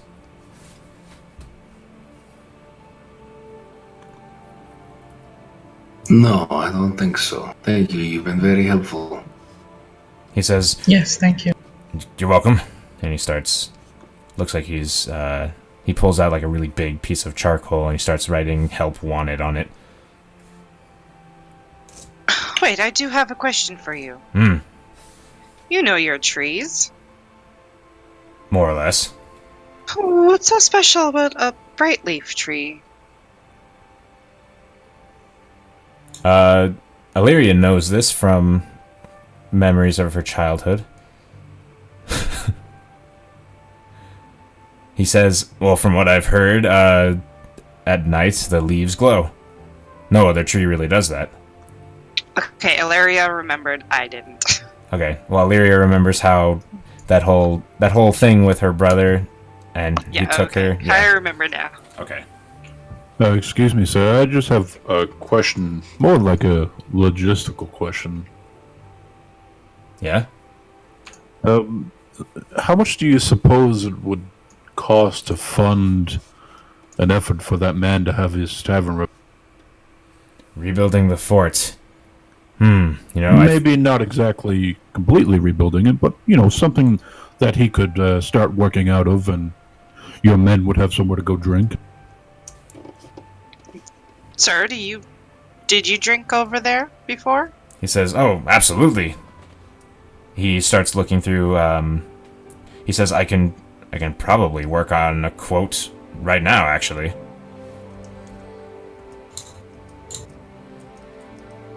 Do it up. Oh, you should probably do that, because we're going into the woods full of orcs, and I may not need gold. He says, "Let's see here. You're willing to pay for that?" Well, the man had his life torn away from him. I feel like him, and, I imagine a donation from the logging company would inspire him to reopen his business and not relocate and leave your men with no... That's a good point. As he's sort of making calculations, and the DM looks up the price of wood in the PHB. Oh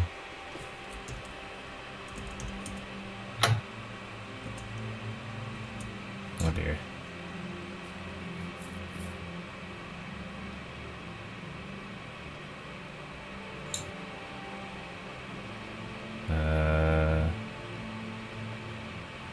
Man, what chapter is... it would be equipment, no? Trade goods. There it is. Okay.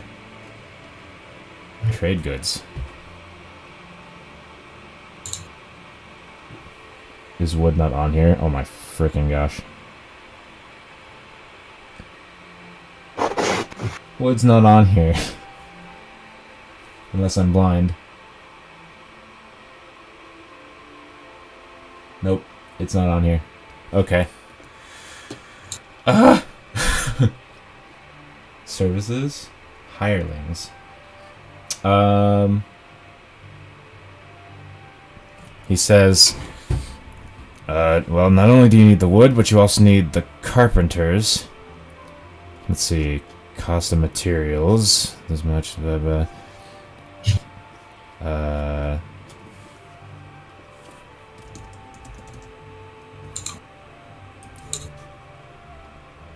He gives you, like... I really want to get this right, just because I'm interested now. I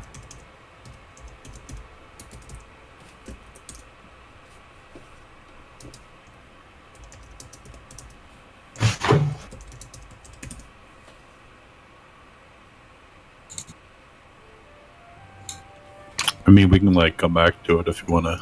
Yeah, let's come back to it. It is a little bit... workshop over the week. Yeah, we'll workshop over the week. He says that much. And I think I'll knock off. There you go. I'll knock off about 10% just for. I want the place back because I want a place to drink. He rubs the back of his head. I imagine the way shields also want a place to drink when they pass through here, or they're posted here, so I will speak to my good friend and leader of the Way Shields, Gordon, and see if he will attribute some. He says, he nods and he says, oh, the quote will be here, if when you return.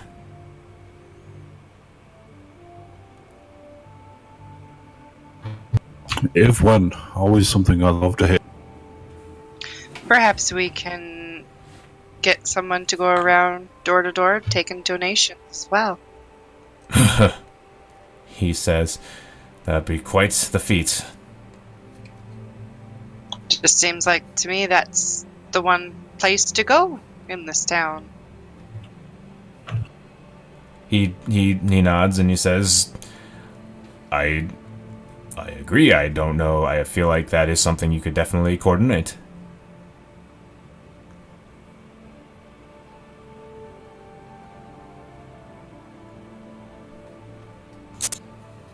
He looks at the party, who is silent. I'm sorry, what? I was thinking about a dream.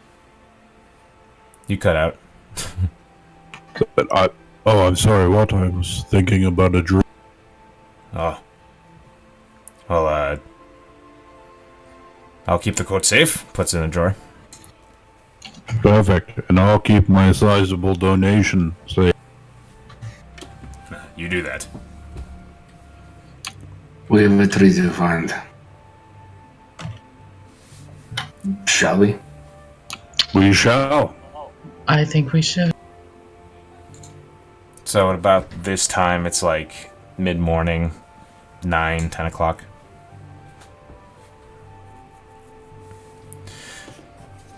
Do you guys head into the forest now? I think I'm gonna go to the store. Okay. What do you or what? Like general store? Well, is it, looking for, like, fire arrows? You do not find arrows that have fire attached to them. You find regular arrows. Can I turn them into, like, a fire arrow? You could try to light them on fire and then knock them. That would be probably an action.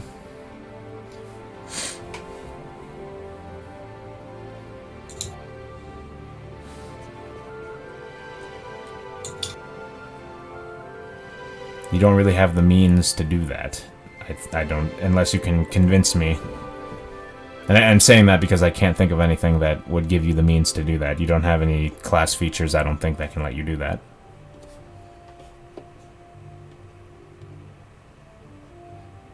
You don't have an enchantment table, I'm sorry. What do you mean? We just carry those around. Then we break it with a It's diamond a pickaxe. Dahlia's And rope. there it is. You could use like bandages and dip them in alcohol and then light them on fire. Molotov arrows. I like it. She has a dagger that kind of causes certain things to light on fire. We tie the dagger to an arrow shaft and shoot the dagger. It's your special arrow. I specialize. It's totally balanced on the weight. Don't even worry about it. Okay. Well, would the general store have some bandage wrap and some alcohol? I've got a big thing of alcohol that we got from the monastery. That's right, you got the crappy whiskey or brandy. It was one of those. Yeah. I have a couple of those as well.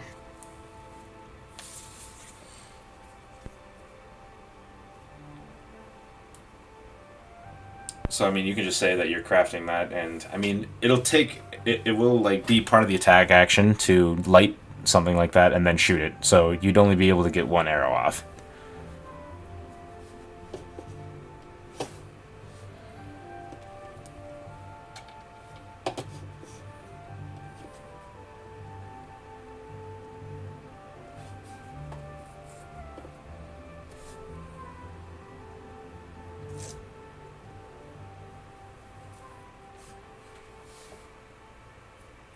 But then there would be like fire damage to that on that arrow then? Certainly. Something like this, probably 1d4. It matches Alchemist's fire, which is already pretty expensive. Yes, it is. Also pretty dangerous. Okay, I'll make some of those then. Sure. That's definitely not hard to do. You can get like a thing of thin fabric to do that with. And it would cost you probably just a gold for a yard of it or whatever. Let me actually... How much would that make me? I mean, how many do you intend to make?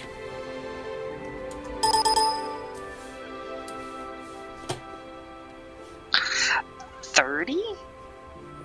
Okay. So that's... And you want to wrap it around the shaft, and then, okay, so... We'll say about a yard of thin fabric. So, yeah, that would run you a gold. We'll just say that.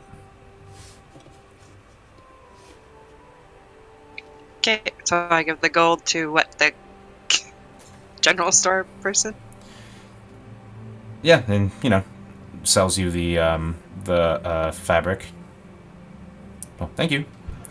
And Couldn't she just use the fabric from my outfit that was singed? certainly.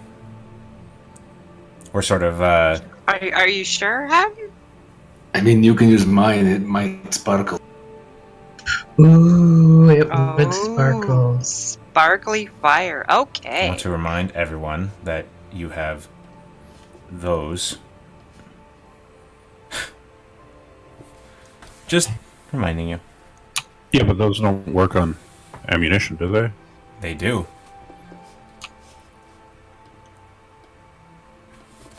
Yeah, for like a one-time effect. No, they don't. Let me... Or what do you use it on, the quiver or the bow? Hold on. It's in the item. Does it say bow? I thought it had to be melee. But maybe it doesn't. I think we've just forgotten that they You exist. have totally forgotten they exist. Oh yeah, look at that.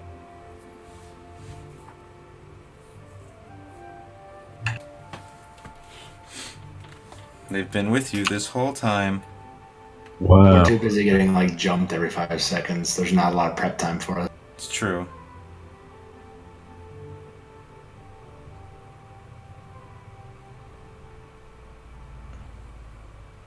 But you do have those. You also have the unstable ones, too. You have a couple of those, I think. So, but you can certainly do the thing that costs you one of your extra attacks. That's fine with me.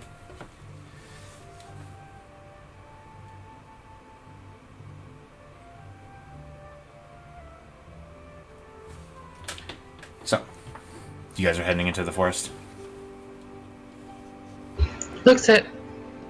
We should go get the body? Or do we just That might- automatically have it? You retrieve the body. You go down into the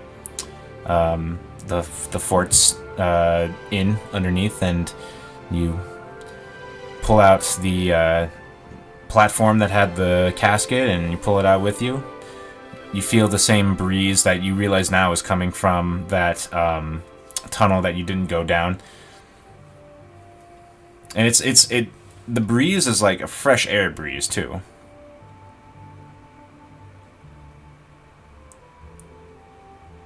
And actually, now that it's day, when you're down there, well, never mind. I can't say that because you didn't actually go and look. You didn't say you would go and look.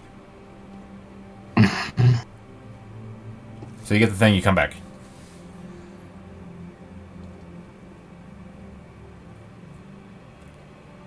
What do you do?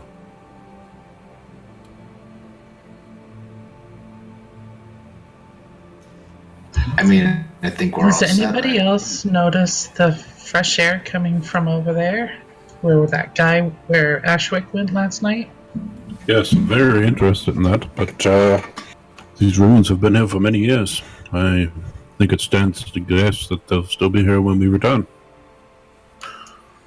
You should take care of what you need to take care of. And I'm sure as long as we have the chimes with us, he won't be far behind us. Don't remind me. I press my hands up against the chimes to make sure They're still there.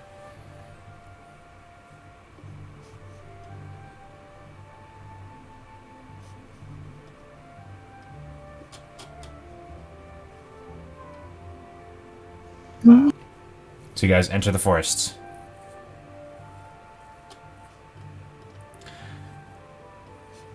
Is it like a thick forest? So you guys are walking through the kempt forest. So a kempt forest is, if anyone who doesn't know, it means that the floor is mostly cleared away of undergrowth and it's just trees.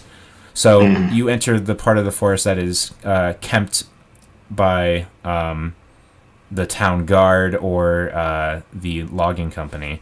And as you walk through, you know you're looking around and you notice off to your right there's a cemetery. You walk past it and you make a way through, and after about a couple hours of walking, you finally meet some undergrowth. So let me get some ambience.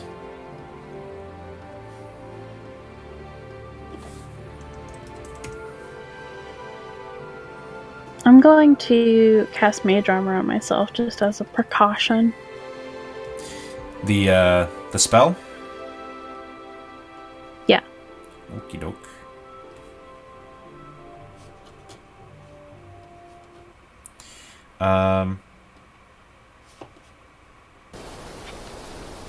Perfect. Whoa. Well, you don't hear that growl, but you do hear birds. So, a couple hours of walking, and it's pretty easy travel because the ground isn't that unvaried. Do a couple things here.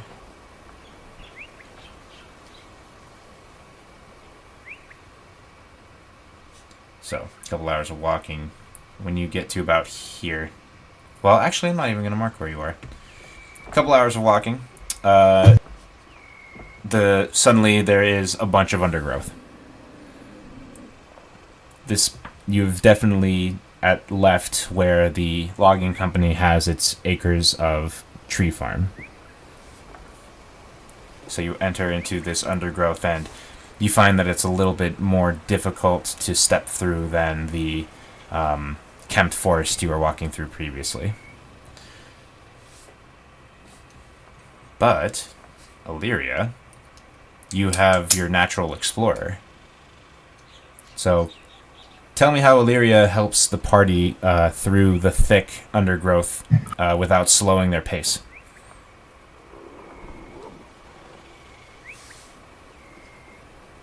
I just tell them to follow my lead. Okay. You Tell them to kind of step where I step. So you kind of snake through this undergrowth, stepping on the solid ground and avoiding inconsistencies in the terrain, and you start making your way there. It gets a little chilly around you because you're in the shade. The light from above is very much dim. The light from the sun is very much dim down underneath the canopy of the forest. And you're walking.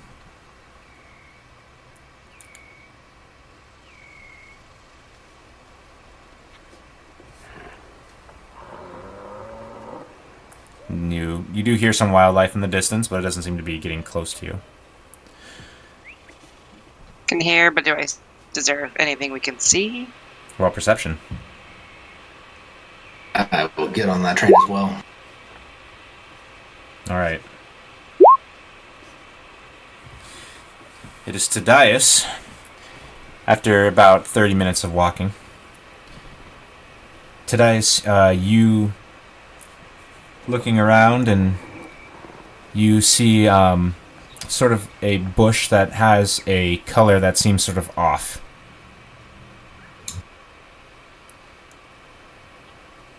It looks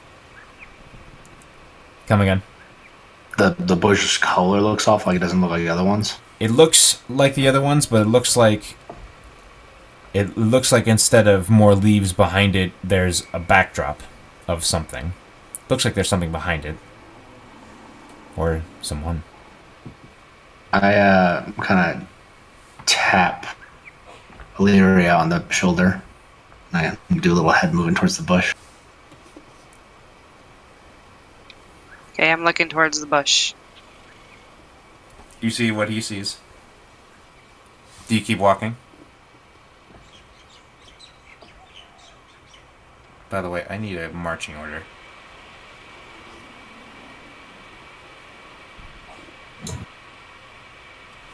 Well, because Illyria's leading us, she'd be in the front, and because I tapped her, I'd be right behind her, I guess. Sure. I'll be bringing up the rear. Alright, so pretty much like it is right now? I just imagine Delia and I are walking hand in hand, kind of not paying attention to anything. Yep. Alright.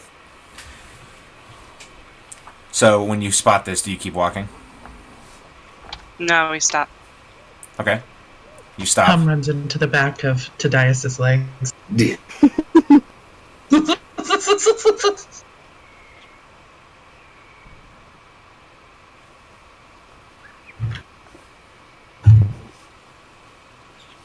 Okay, I'm gonna look at that bush, trying to make out what it is. So Is it moving? when you Oh, is it something behind the bush? You said. when you stop and you start peering at it, you see whatever's behind it start to move away and into the shadows. And into the where? Shadows. It's dim light in here because there's not a lot of sunlight.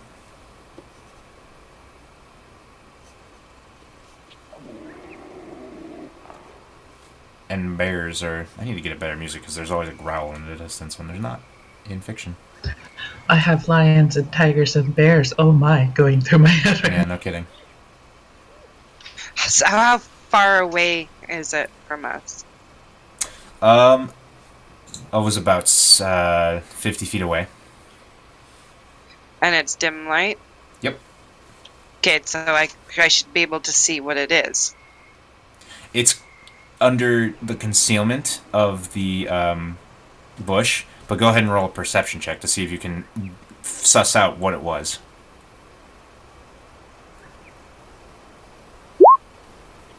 Good roll.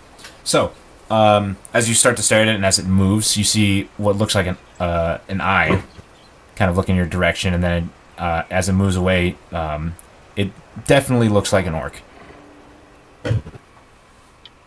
Oh, something knows we're here, guys. Get ready. You stand there for a while, and Orc. you stand there for a while, and nothing happens. Well, I imagine it was just a scout. We should probably, get going then. Different. Delia probably scared it away. She's such a scary one. Rar. Totally am.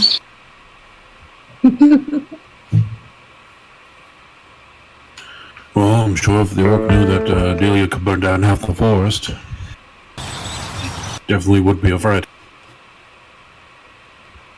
I know, she's a scary wizard. You're one to talk on.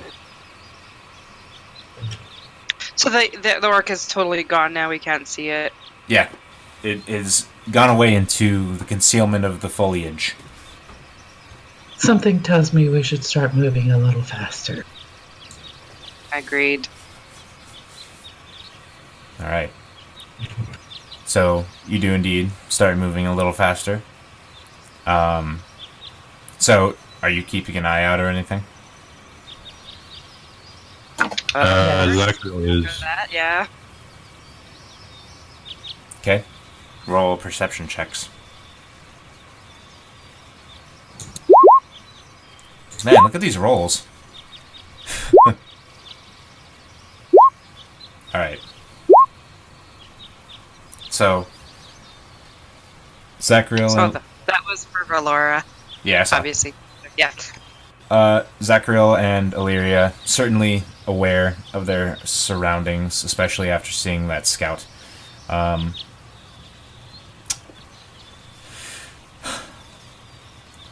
You guys reach part of the forest that is a little, you guys just reach a certain spot, and you look around, and Illyria and Tadias immediately sort of feel the hair raise on their necks. And they look out, and they can see sort of in the bushes definitely signs of work. Like they see like the tip of a weapon, and then on one other side they see like a tuft of hair, and then on another side they see what might be a shoulder. What do you guys do? I'm gonna take cover behind a tree and try to obscure myself as much as possible. Alright. There is a tree trunk about 20 feet away from you. So can I make my pathetic stealth check to try to make it to there?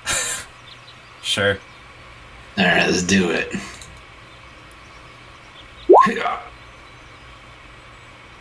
Not Alright. that bad, considering. Not that bad. Okay. So... let me do a thing real quick. Alright, so you hide behind a tree. Does anyone else do anything? I'll let you take one action. Seeing Or any Tadias stuff. take cover, Hum follows. Do I need to stealth too? If you're trying to hide. Like there's definitely foliage all around you, so it's not too difficult to find a place to duck under. So you duck under some foliage and you make your way to some other form of concealment. Do you follow where Tadias went, or? Because you. I go in the same direction, but I don't stand right next. All right. Anyone else doing anything? I take my shield off my back. Okay. So there's bushes around. Yes. There's bushes all over the place, because this is an unkempt forest, and Is there another tree nearby that I can go to take Yes. cover? Certainly. I'll do that and get my And- bow ready. And by the way, from when you first noticed them, you saw them like about 40 feet away from you. So just keep that in mind. So you are going to duck behind a different location. Delia's gonna find a bush to hide behind. Okay. Wow. Thank God. Delia is hiding really, really well. And Zachary, you just kind of stand. Are you just standing out there? Yeah, just acting like I'm lost. All right. Are you going to keep walking forward, or are you going to just stand where you are? I mean, like, everyone else is hiding, so at this point I feel like I almost have to, because I imagine... I'm imagining these orcs saw. I mean, your hair is also pretty distinct. Yeah. I'll just, like, kind of, like, do a half pace, so I'll slow my walking down to where, you know, like... Actually, there is a tree, like, right right- next to you as you're walking. Like, you're right in front of a trunk. I mean, I can try to hide. I just...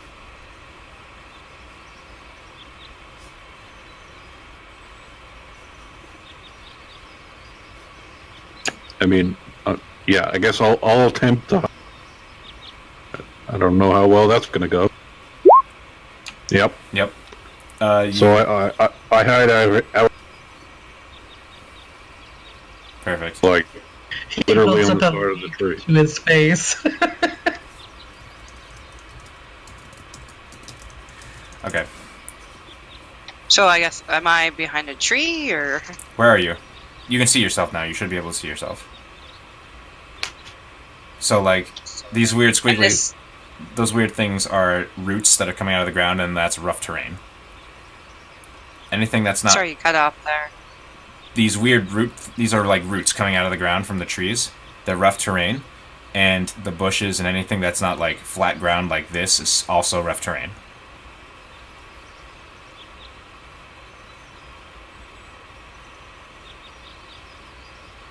Did you catch that?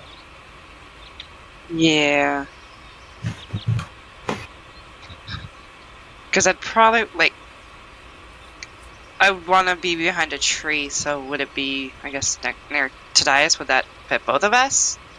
There's also, like, underneath the tree, like, there's still plenty of foliage, so it's not too... And you also don't take up that entire space, so no, it's not unheard of. Definitely, you can definitely attempt. What does Valora do? Valora probably crouches down underneath a bush, unless you command her to follow somewhere else. No, she's gonna crouch under a bush. Okay. So roll a stealth check for her.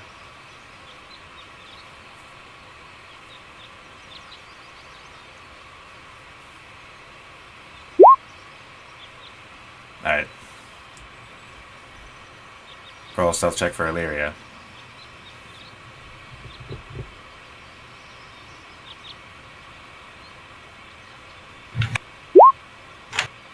Okay. So, you're outside of line of sight. I am going to roll a few checks.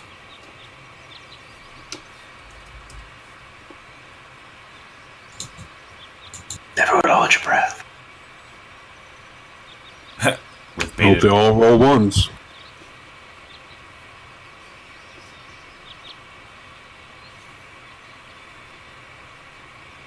let's see here.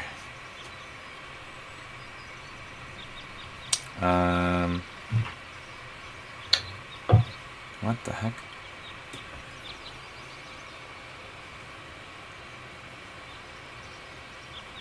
Ah.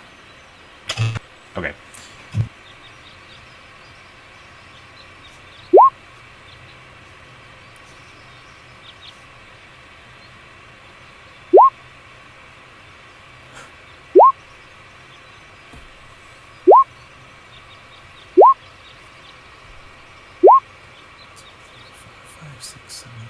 Okay.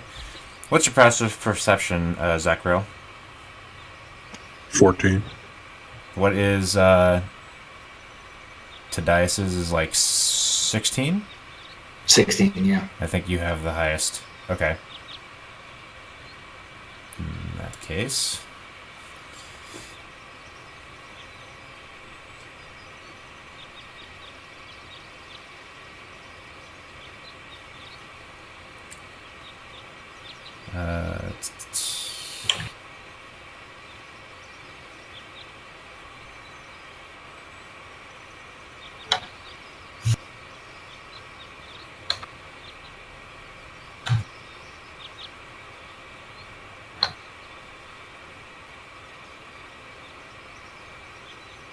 Where is Altosi's body, though? Is he on the cart? That's a good question. The Where's little Altosi's floating body? cart?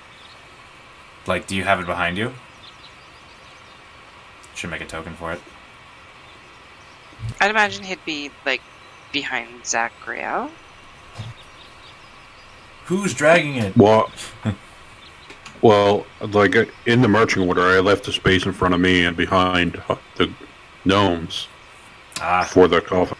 So got it. So it's in front of you, I would have Zachriel. been behind it. That's why you Yeah. rolled a 2, because you had to deal with that. Perfect. Alright. So, everyone hears the sound of bushes rustling and leaves and twigs crunching as these three pop out from undercover. Man, we got like 15 minutes. You guys go over. We can kill 3 dudes. All right. Or 12. That we know of. Go ahead and roll initiative. Oh, I'm on the hand tool. Hacha.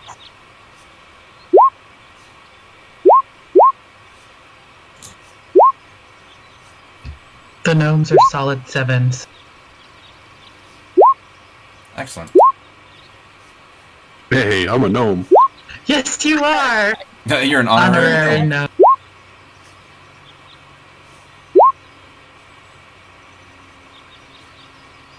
Oh my god, look at all those 7s. All right, Illyria, you hear grunts as several orcs sort of make themselves known with noise, and you can tell where they are. I'm gonna change the music. What do you do? Are they? Does it look like they're coming towards us? Absolutely. It looks like they're trying to sneak toward you.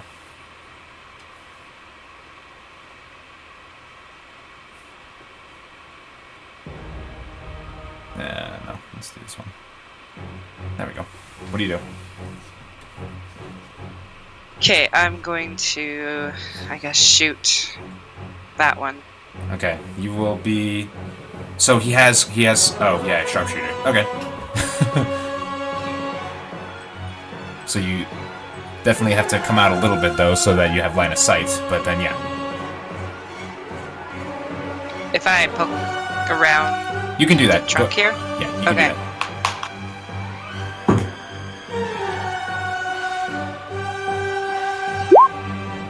That is a miss. As it goes wide, and you reveal your position. Did she have an advantage because you didn't see her or no? Oh yeah, you do have advantage. Oh, yeah. Ooh. Okay. That's a hit. Alright. Strikes right through this thing's side and out in pain. Anything else?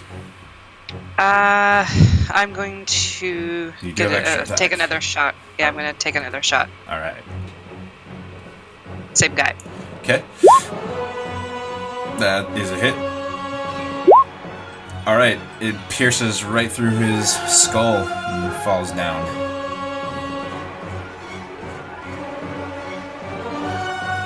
That's all. This one's turn. Seeing that his jig is up, he is going to dash aggressively towards Zachariel. And you notice as he goes over the roots, it doesn't seem to slow him down. And Zachariel, you're going to take an attack. 17 to hit. That is a miss. And as a result, he's going to take an attack. Awesome. His huge great axe comes crashing down, but you deflect the blow with your shield, and you repost to roll that damage. 15. 15. Oh, go ahead and describe killing. Okay, so I smack the axe out of the way with the shield. As it slides off the side of the shield, I take the shovel and just drive the teeth in the side of his head. Yeah. And falls down. Alright. Tobias, it's not your turn yet.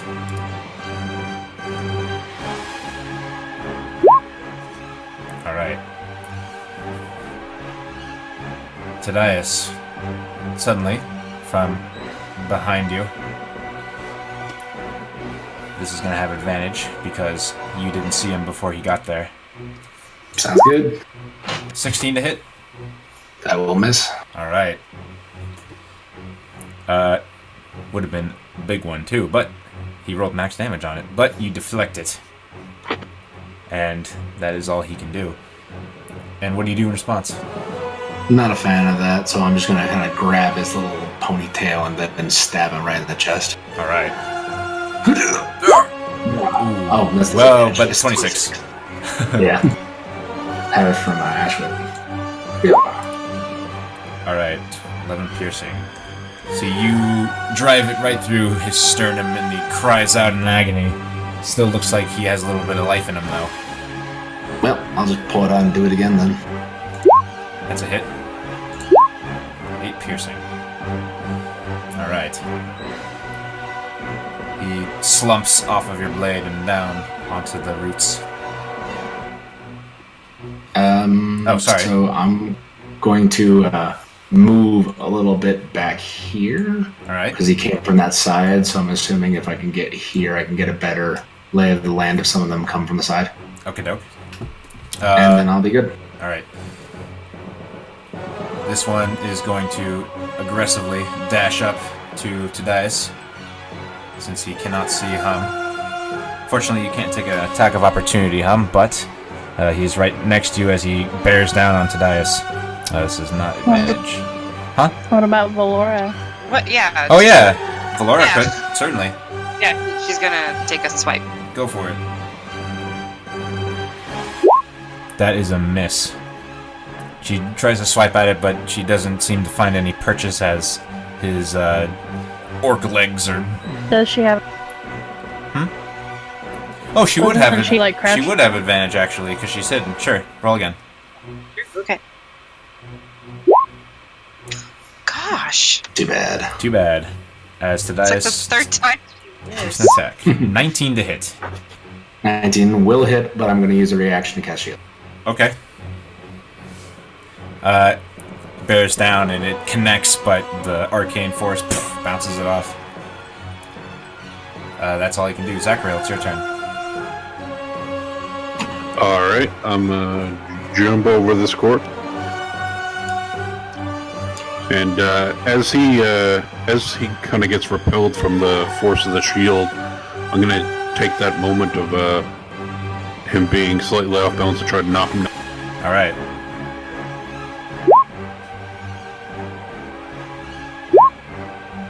He stands his ground for just a moment, but you knock him prone. Alright, and then I'm going to drive the shovel into his face. Yeah. Oh boy. Oh boy. Thanks. Yeah, describe killing By in his face. Yeah, I kind of just cut, like, the shovel lands on his mouth as he's, like, screaming from falling down.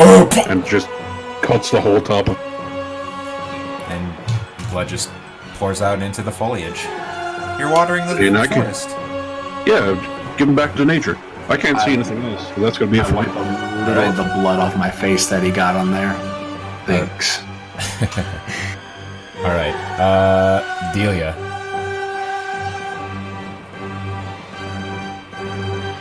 Is there people left? You don't know. I'm just gonna stay hidden here in my bush. Okay. Are you gonna... Well, alright. You can take a perception check as an action to search. Yeah, let's do that. Alright. You see... Nope. You see your bush. It's your turn. I'm just gonna step out from behind her bush and go towards Valora a little bit, pull out her chime, Okay.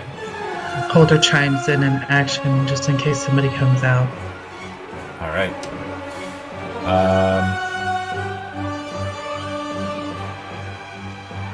Let me turn down the music a bit. Let's see here.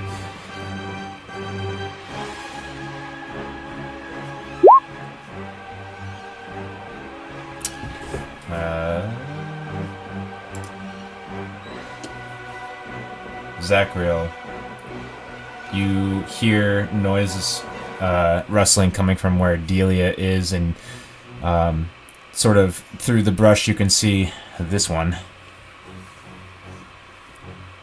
Delia, you notice him too.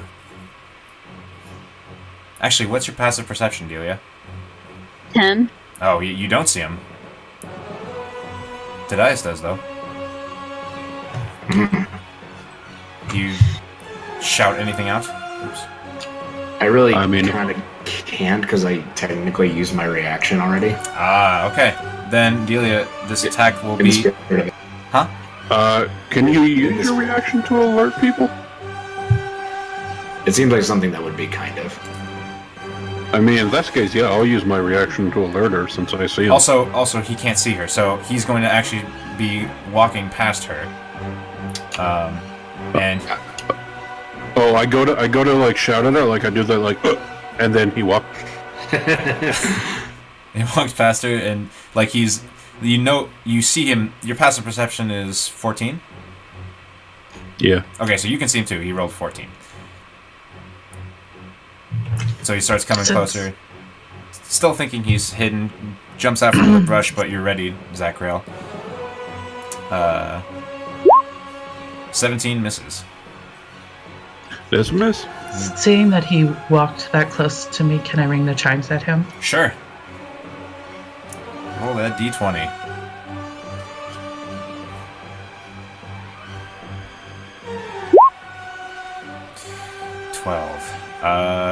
Momentito. Alright. You suddenly feel like you have the grace of a cat. You have cast Enhance Ability Cat's Grace on yourself. Very nice. And it lasts for the duration of the spell. Let me add that to the thing before I forget. So that misses. That's all he can do.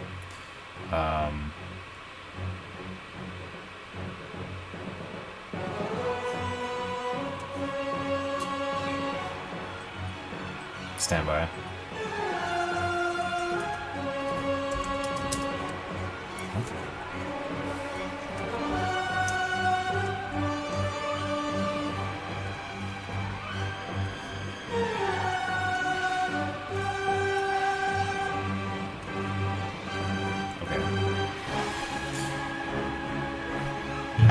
Next turn is the other person. Alright. So Zachariel, just as that one strikes down at you, something comes at you from the other side. You feel a brush of wind and potentially a wound. Ooh. 22 to hit from that guy. That's a hit.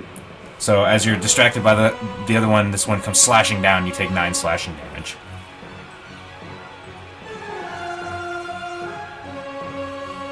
Alright. Let's see here.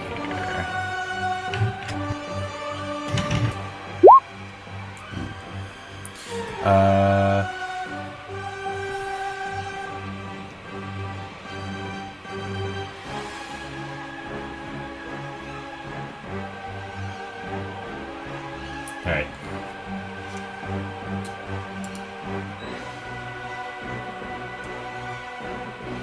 So, coming out of the bushes, suddenly, but, Hum, are you still hidden? No, I'm out. Okay. This, creature appears. You remember seeing, this sort of, individual before with the skull helm. And Hum, right next to you,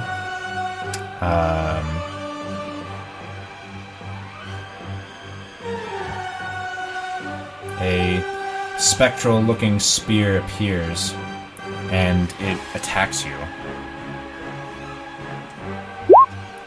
20 to hit. That hits. That's 8 force damage. And then he chucks a real spear at you. Ooh, that crits.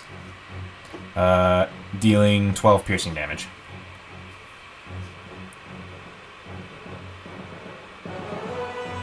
And that's it for him. One more. Alright.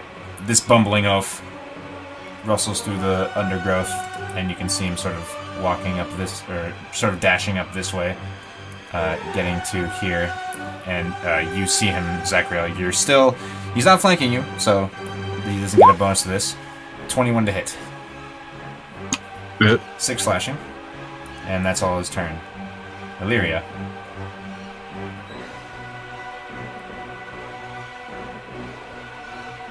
Next year. Yeah, I had a plan here, but it kind of got changed. Ah. Okay.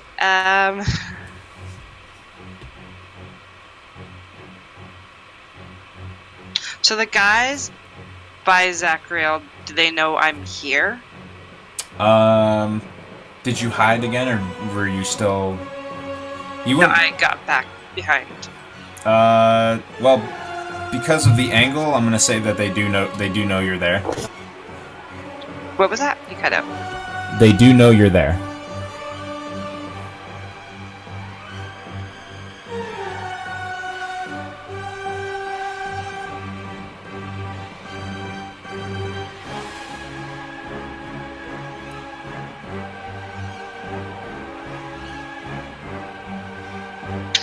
Okay. I'm just gonna shoot at the one by Zachariel. All right.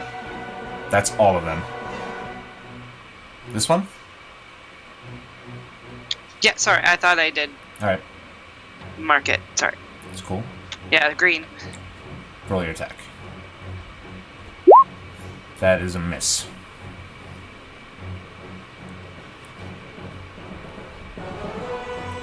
Can I also do a perception to see if there's any others hiding? That is an action that you'd have to take separate from attacking. So you're in your attack action now. Yeah, okay.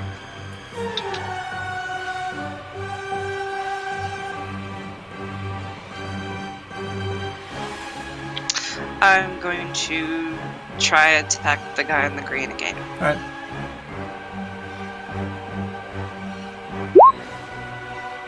Unfortunately, that is a miss. Anything else? I don't know, that's everything. Alright. Tadias. Alright, let's roll behind this one right here. And That's a hit. 10 piercing. Okay. Grievously wound it as it turns to face you. You just slash through its guts. Still alive, though. let's cut it one more time then. That is a I'll miss. improvise. Improvise. Yeah. I'm trying to roll it again. Whoops. There we go. That's Still a misses. miss still. Alright. Then I will Oh, sorry. bonus action to trigger my belt and do the little wind thing. Alright.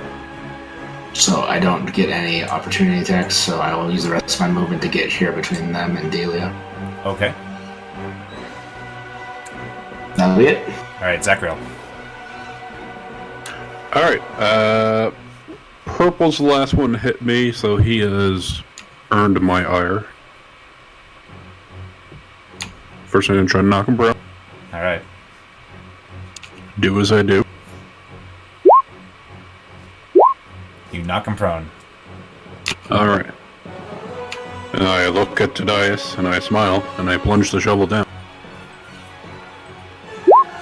That's a hit. 9 piercing. I mean, bludgeoning. Still Bludgeoning. alive, as he's sort of like scrambling to get to his feet. And then Pretty much kill it, but go and roll damage. Oh I'm yeah. getting blood on me again, that's for sure. Oh yeah. A gout of crimson blood. then I'm gonna action surge. Yeah. And blue hit me before purple, so I'll go after. Alright. Oof. Oof. The angle is just bad. You kind of get... Ooh. You had the spade stuck, and you're just trying to get it out.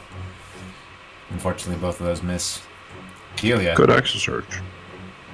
It's unfortunate. I am going to cast Thunder Wave. Where?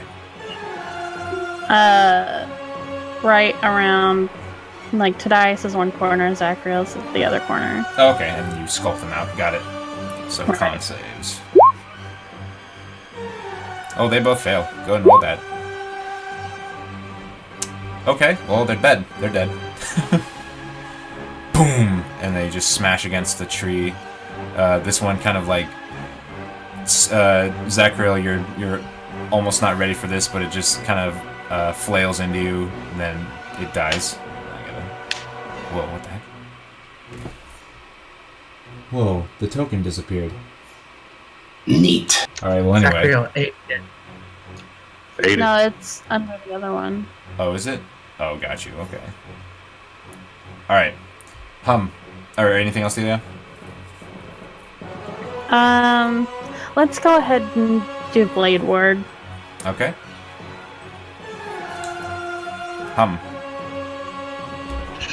Hum is going to shoot her bow at this gentleman up here who just hit her with whatever power he had. Alright.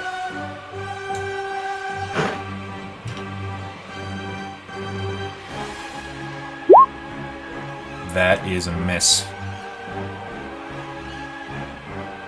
Okie dokie, that's what she can do. Well, actually, she's going to move over a little bit, try to get out of his.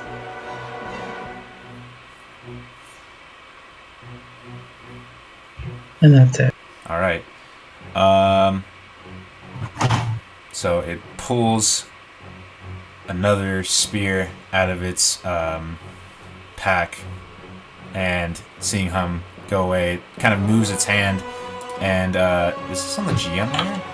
Oh. Pff. That was there already. Moves that toward Hum, and he comes up to here, and Hum's going to take a couple of attacks. 16? Hits. 10 piercing. And then the spiritual weapon. 20 Hit. for 6 force damage. And that's his turn. All the other orcs are dead. Can Valora take a swipe again? He didn't provoke. So, no. But it is your turn now.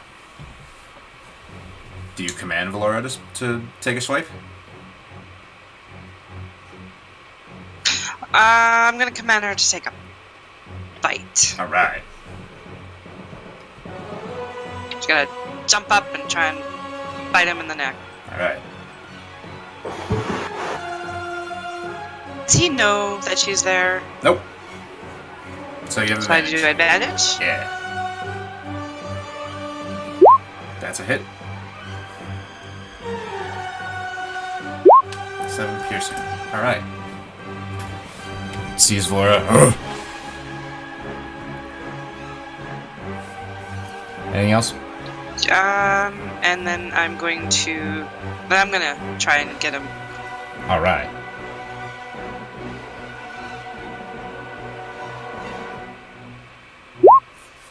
Roll damage as you arrow strikes him.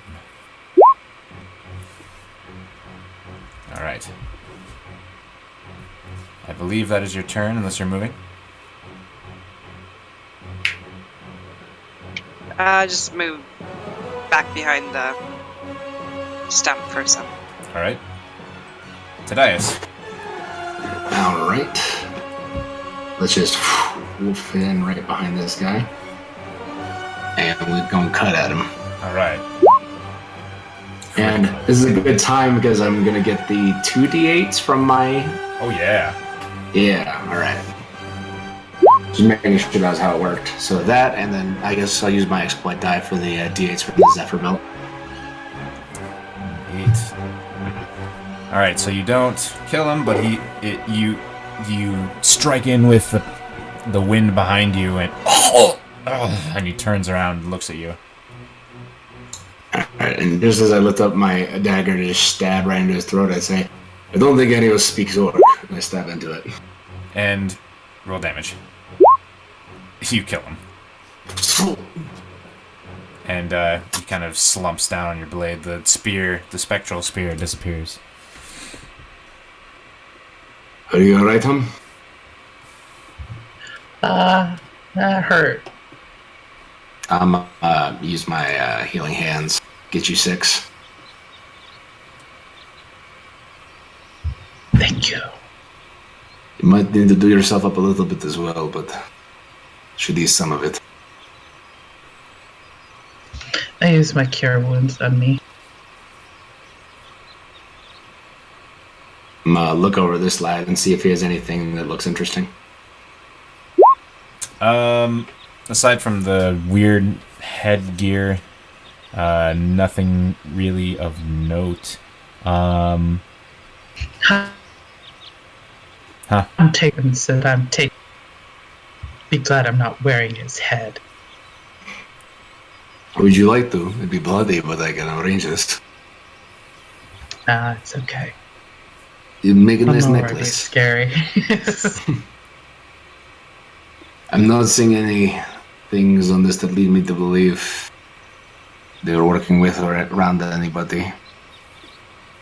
No vestments, no signs, just normal orcs. Yeah, you do notice from before, this orc had one of his eyes replaced with some other eye from a different creature. I plucked that out of his head. Ew. I mean, it's not like the last time we did this. It's an eye. It's not like a gem. Doesn't matter. I'm gonna wear it as a necklace. Oh, Jesus. It's quite stinky. That is quite stinky. It kind of smells like death. What do you think? And I put it up towards Tadias' face. Ugh. But just please, no, I don't need it. I've already got enough blood on me. I don't need eye ichor. I hold it up to Tadias again. You sure? I'm good. I'm good. And we will continue next week. Thanks for watching, Joy. Night, Joy. Nice joy. Bye. Bye. Night to anyone who else is watching. Yeah, if you're watching this, if you're watching this, I love you. Good night. Well done.